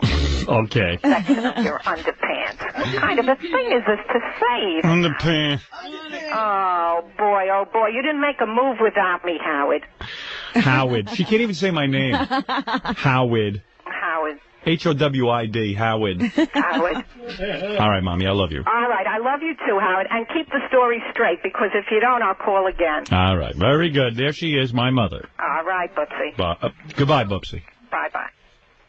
See, there you've got 2 parents with all their faculties. You should be very happy. Yeah. All the faculties. It's important that mind be preserved. They yell at each other at that square dancing. It's the funniest thing. Well, I heard, people come back and tell me stories about your square dancing Me too. parents. And I heard that your father's better at it than she is. My father's like a really uptight guy. Like, even when we were kids and we'd go to a restaurant, Yeah. we had to order from the menu properly. I mean, he gets really embarrassed He in has public. rules for ordering from the menu. Yeah, and my father's a very intelligent guy. He really is. He's bright. And he can't stand that my mother... My mother's not that bright. Oh, dear. She's not. Now, why would you say that? She's not up to my father's intellectual capacity. But she was the best I he could think do. what happens is your father's a very rigid man. He is. And he expects everybody else to live by his rules. That too. But he's very intelligent. And my mother is not even in his... Well, how much does it take to learn square dancing? But my mother has trouble. Like, my mother can't hit a tennis ball. You know how, like, most people, even though you don't take tennis lessons, you can kind of, like, hit the tennis ball? Yeah. My mother's, like, so spazzed out, she can't even hit the tennis ball. I mean, she can't even, like, connect. You throw a tennis ball to my mother, you just bounce it to her, and she can't hit it. And they wanted to play tennis, but it was so frustrating. My father was sitting, it was like playing with a 3-year-old. Does he go nuts? Yeah. They took lessons. My mother just couldn't even basically hit the ball. But that has nothing to do with intelligence, Howard. So, don't call her stupid. No, but she doesn't catch on to stuff real quick. She doesn't. I mean, she's not up to my intellectual superiority or my father's. Okay. Well, I mean, seriously, we're very bright. When did you become very bright? I'm just very bright. Just trust me. Either that or I'm like my mother and I think I'm very bright. So my father's very, very, very intelligent man. Although, if he was that intelligent, why did he only make $20,000 a year? Evidence. That's true. Why did he only make $20,000 a year? He should have been able to figure out how to parlay it into something. Right? Yeah, right. Maybe he got smart late. No, he's very bright. I got to tell you that. I mean, I'm a good evaluator of people. The guy has a lot of intelligence, but he's very rigid, as Robin says. And he gets there in front of the square, and my father wants to master it in 2 seconds. Right.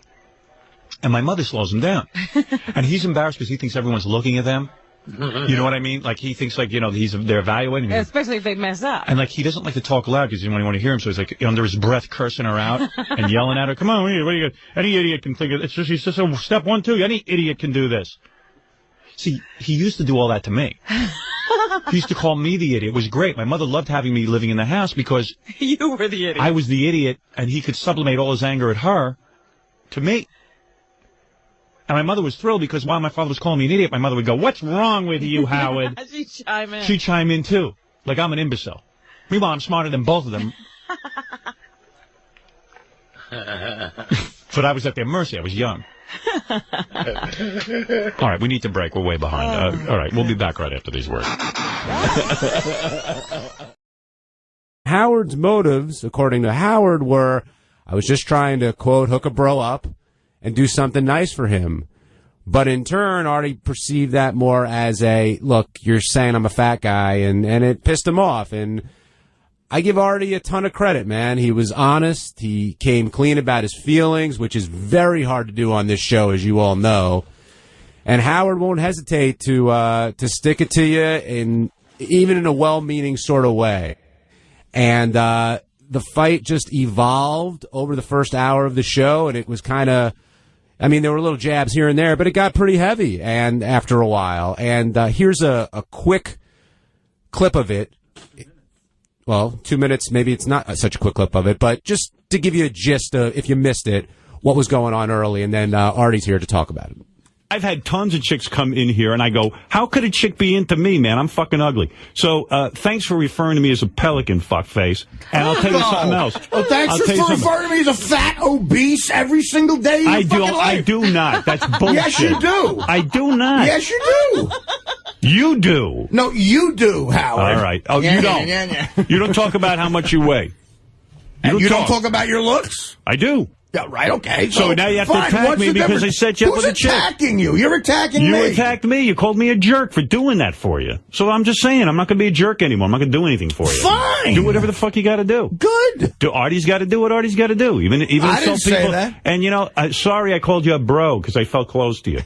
But fuck off. Dude, you're not close. How are we? We're not friends. We're not I close work with you friends. every day and we talk work to you. together. We're not friends. You know what? You know what? It makes me feel close to you. You're somebody who helps my show. You're somebody who works with me. We have a good time jamming together in the morning. I'm proud to be a part of this show for the rest of my life. So that would make you my bro. That doesn't make us friends. That makes me. You know something? I'm shocked to hear you say you don't think you're my friend.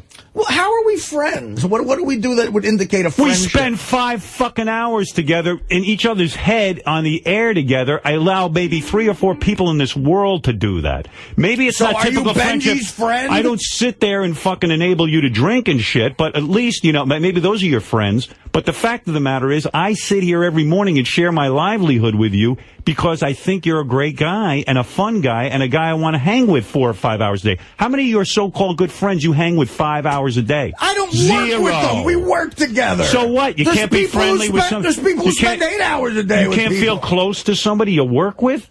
Sure, I feel close to you in the sense that, you know, I care about you and I think you're a good person, but I don't consider us the closest of friends. I didn't say we're the closest of friends. Nobody said bosom buddies. First of all, I want to thank Artie for changing his mind and appearing on the wrap-up show. After that, I didn't think I'd ever see you in here again. But listening back to that as you eat a little bit, how do you feel? I mean, do you regret anything? Are you glad you got it off your chest? Yes, I regret fighting with a friend of mine. I do think he's a friend. I'm sorry. I'll fill while Artie chews. I think another part of this was literally the word bro. Because I do have that was his pot shot at me, you know. That's something my uncles from the 60s use a lot.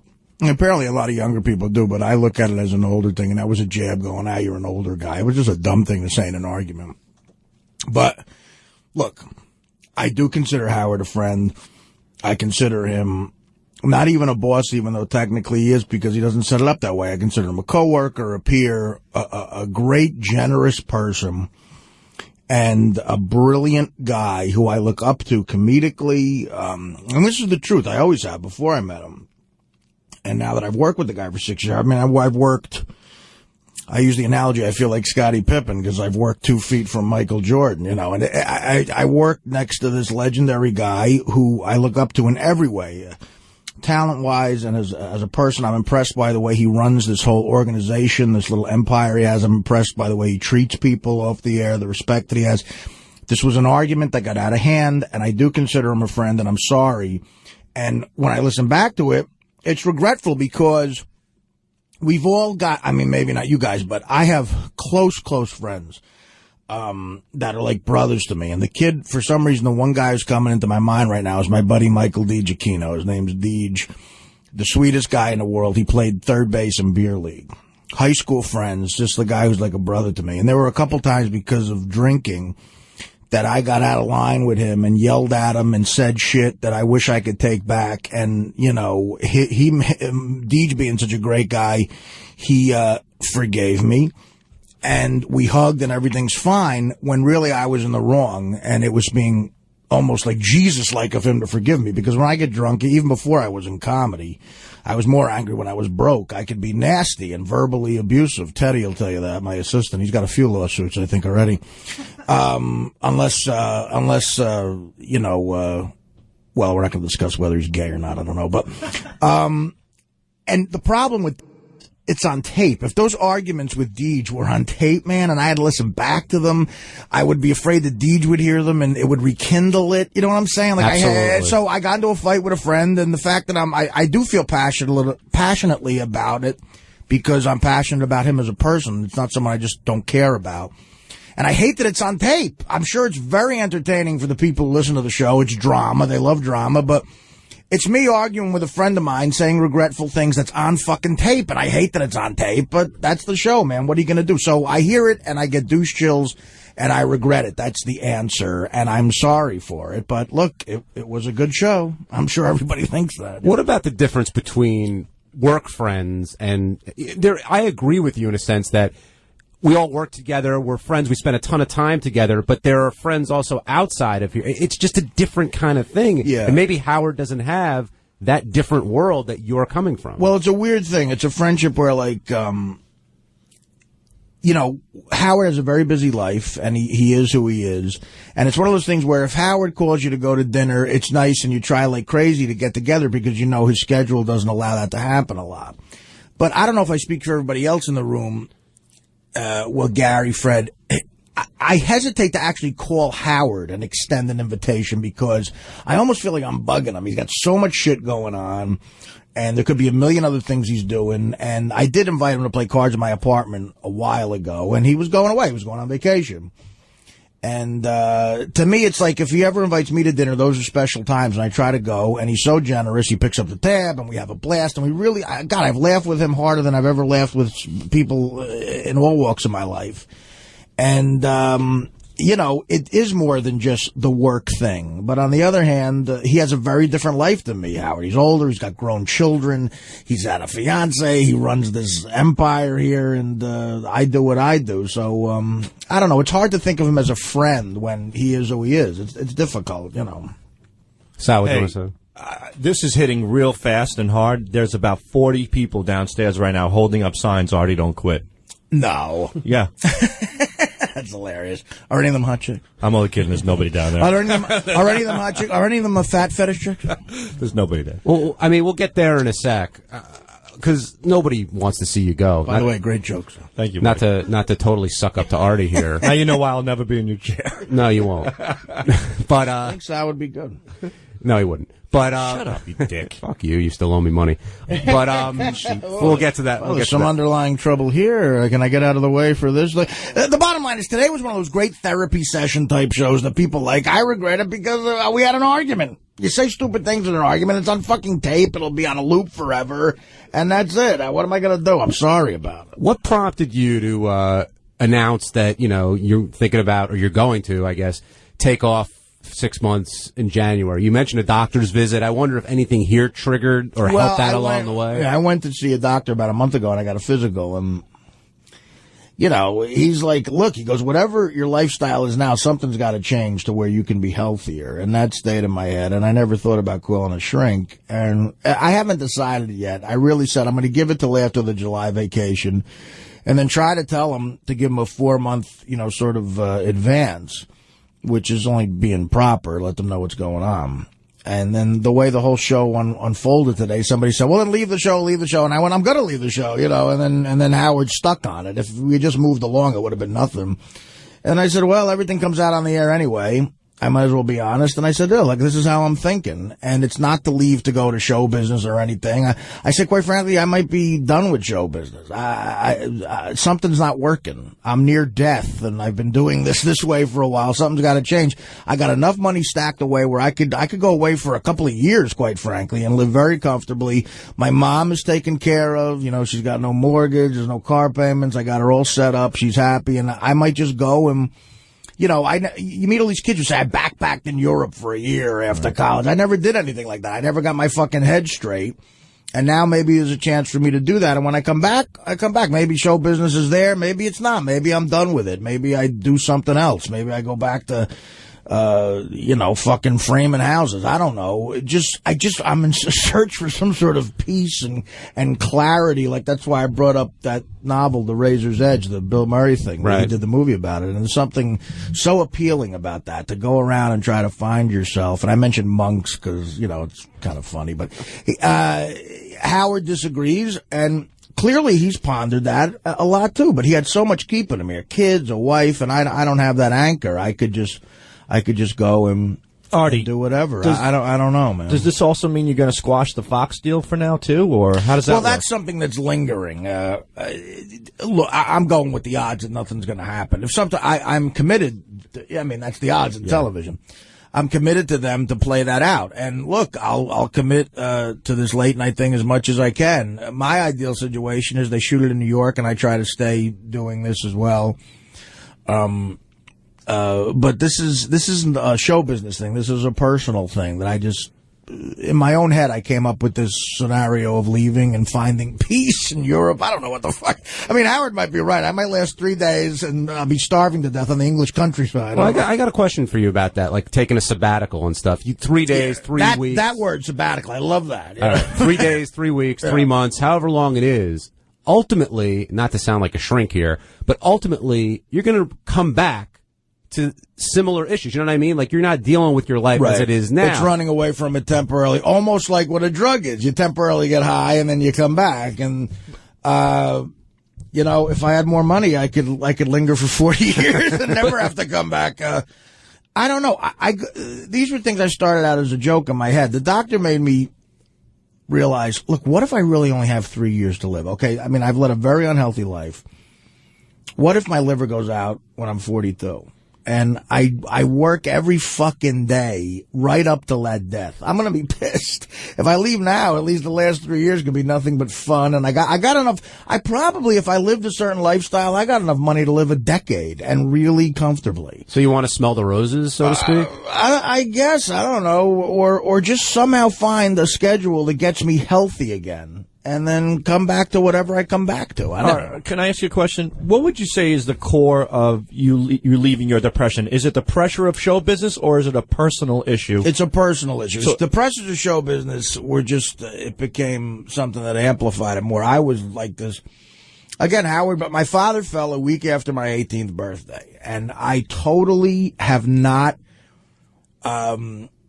resolved all the issues that caused in my head. I've avoided them. I haven't gone at them in a serious way in therapy on any level. I asked my mom some serious questions about it that I was troubled with, and she tried to help me. But so these were issues that happened way before I got into show business. Then when I started as a longshoreman, I got into coke and gambling with money I didn't have to get a high from it. By the time I became a stand-up comic, Sal, in New York, at 24, 25, I became a regular at clubs. I got a raging cocaine problem. Awful. And that's where I first got introduced to heroin to come down from the blow. I would do, you know what it's like doing a set at a club in the city. I would do the stand-up New York, the comic strip, Catch a Rising Star. And then I would do coke the whole night, the whole day, and then I would show up at stand-up New York the next day at 8:30. Wow. In the same clothes. I had them in to sleep. And then I did that 3 days in a row a couple times. But you're young, you have hope. When I got Mad TV, now the pressures of show business, a new city. I'd never been to L.A. before. The screen test for Mad TV was my first time in Los Angeles. Now I'm thrown out there, no friends.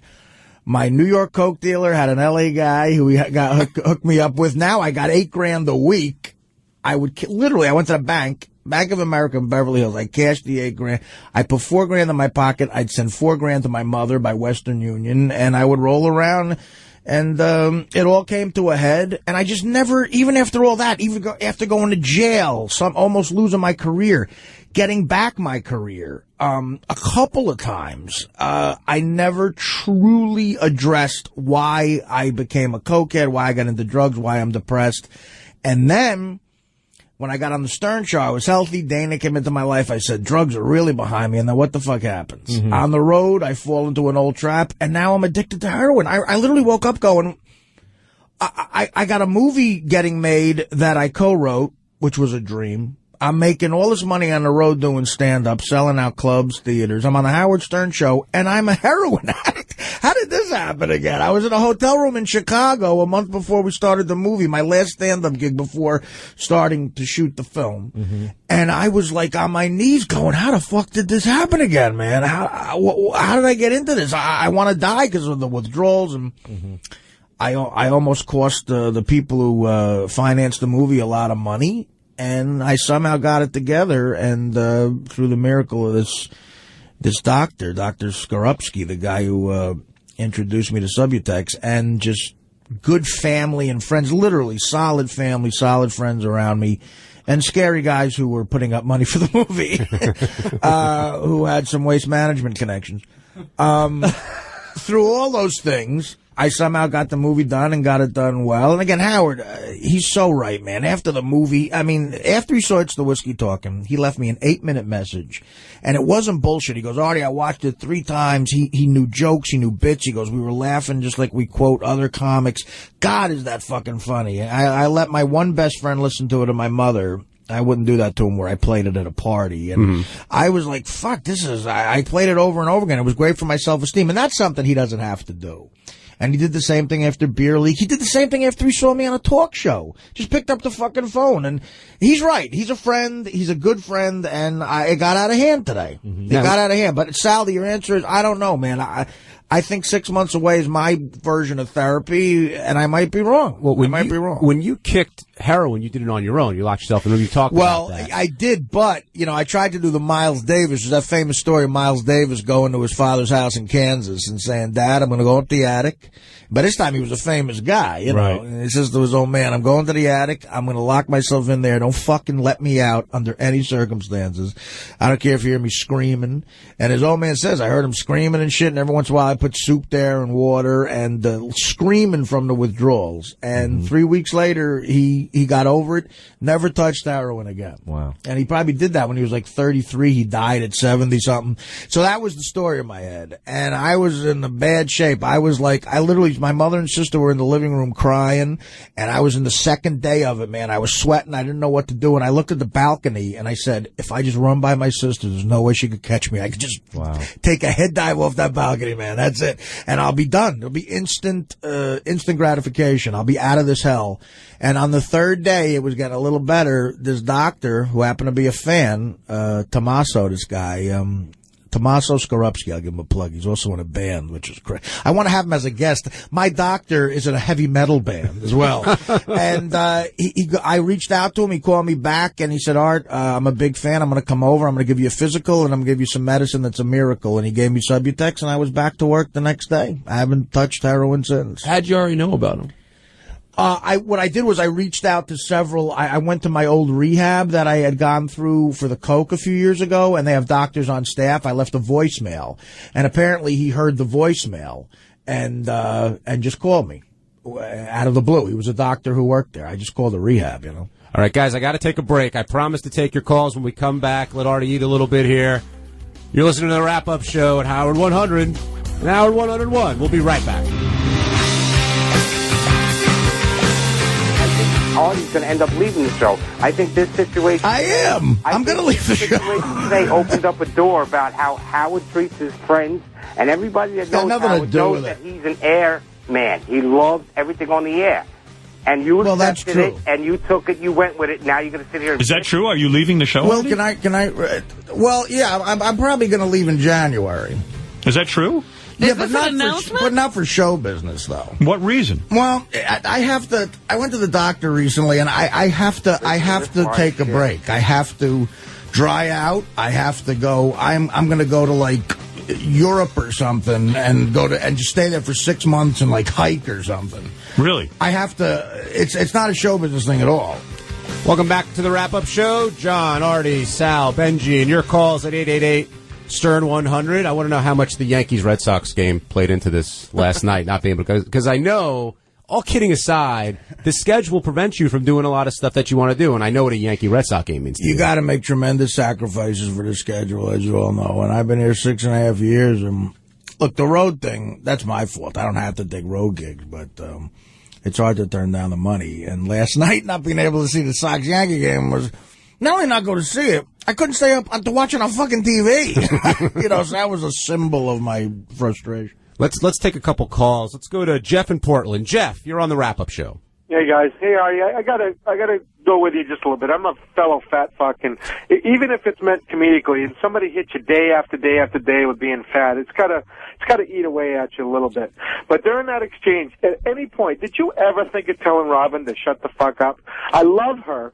but holy shit, she has a way to get right in the middle of it and ramp it up that next level. I mean, there were a couple times in that first hour that, holy shit, I don't know how you didn't go across the table and through that glass. Did I ever, let me think about your question. At any point did I ever think about telling Robin to shut the fuck up? All right. Yeah. At 6:01, 6:02, 6:03, 6:04. Dude, I hear you. At Sal, listen, I give Sal's the only one who actually lost it on Robin a couple times. When Howard is giving you shit or you're in an argument with Howard or a conversation, again, Howard's one of the best arguers in the history of the world. He doesn't need any fucking help.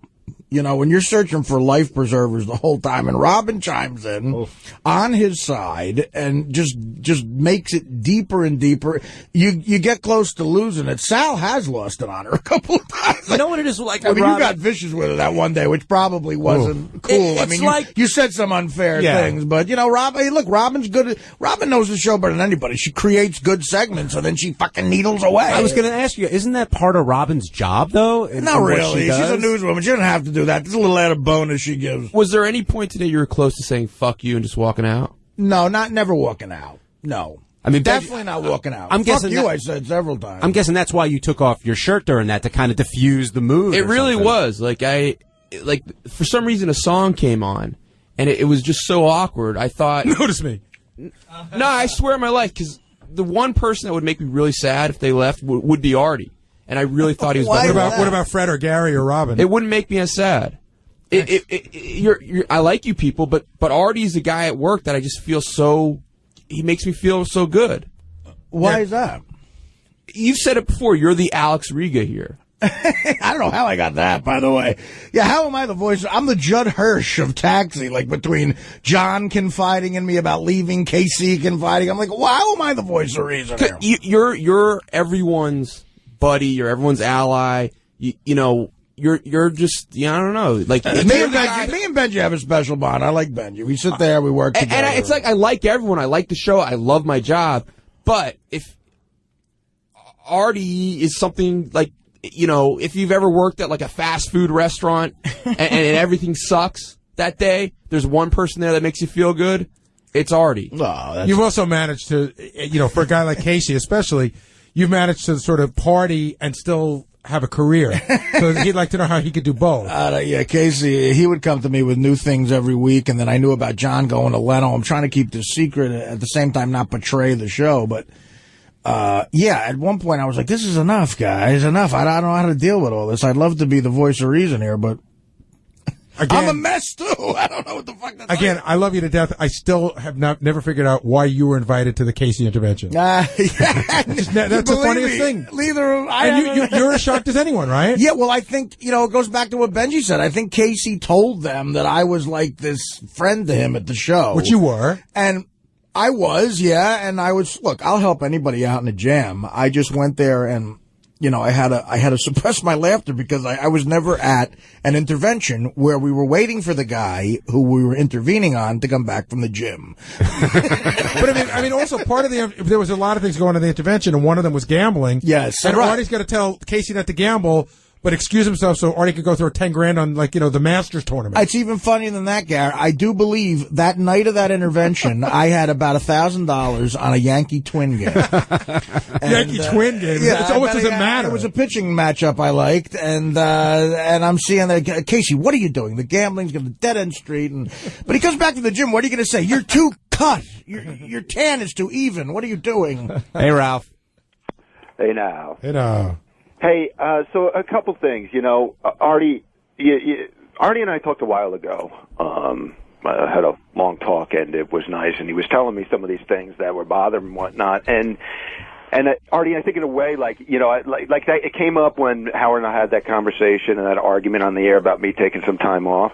And then I'm talking to Artie, and Artie's like, well, sometimes you just got to take off and leave. I'm like, wait a second, I'm not looking to do that.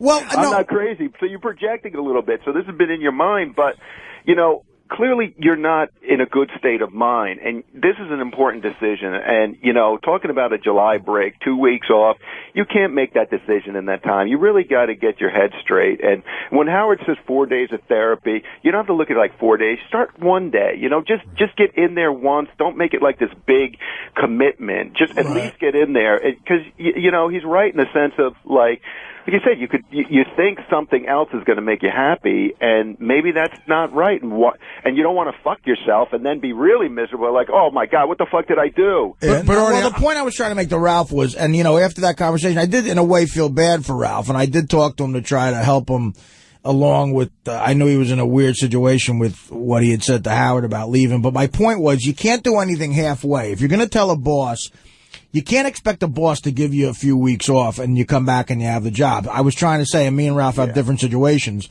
If you leave, you got to man up and go, listen, man, I know this job is history, but I have to leave. It's very different doing that. Yeah, but I mean, that wasn't in my head. You and Ralph have two different situations. Right. Ralph wanted to leave to sort of expand his horizons, and you want to leave so you don't die.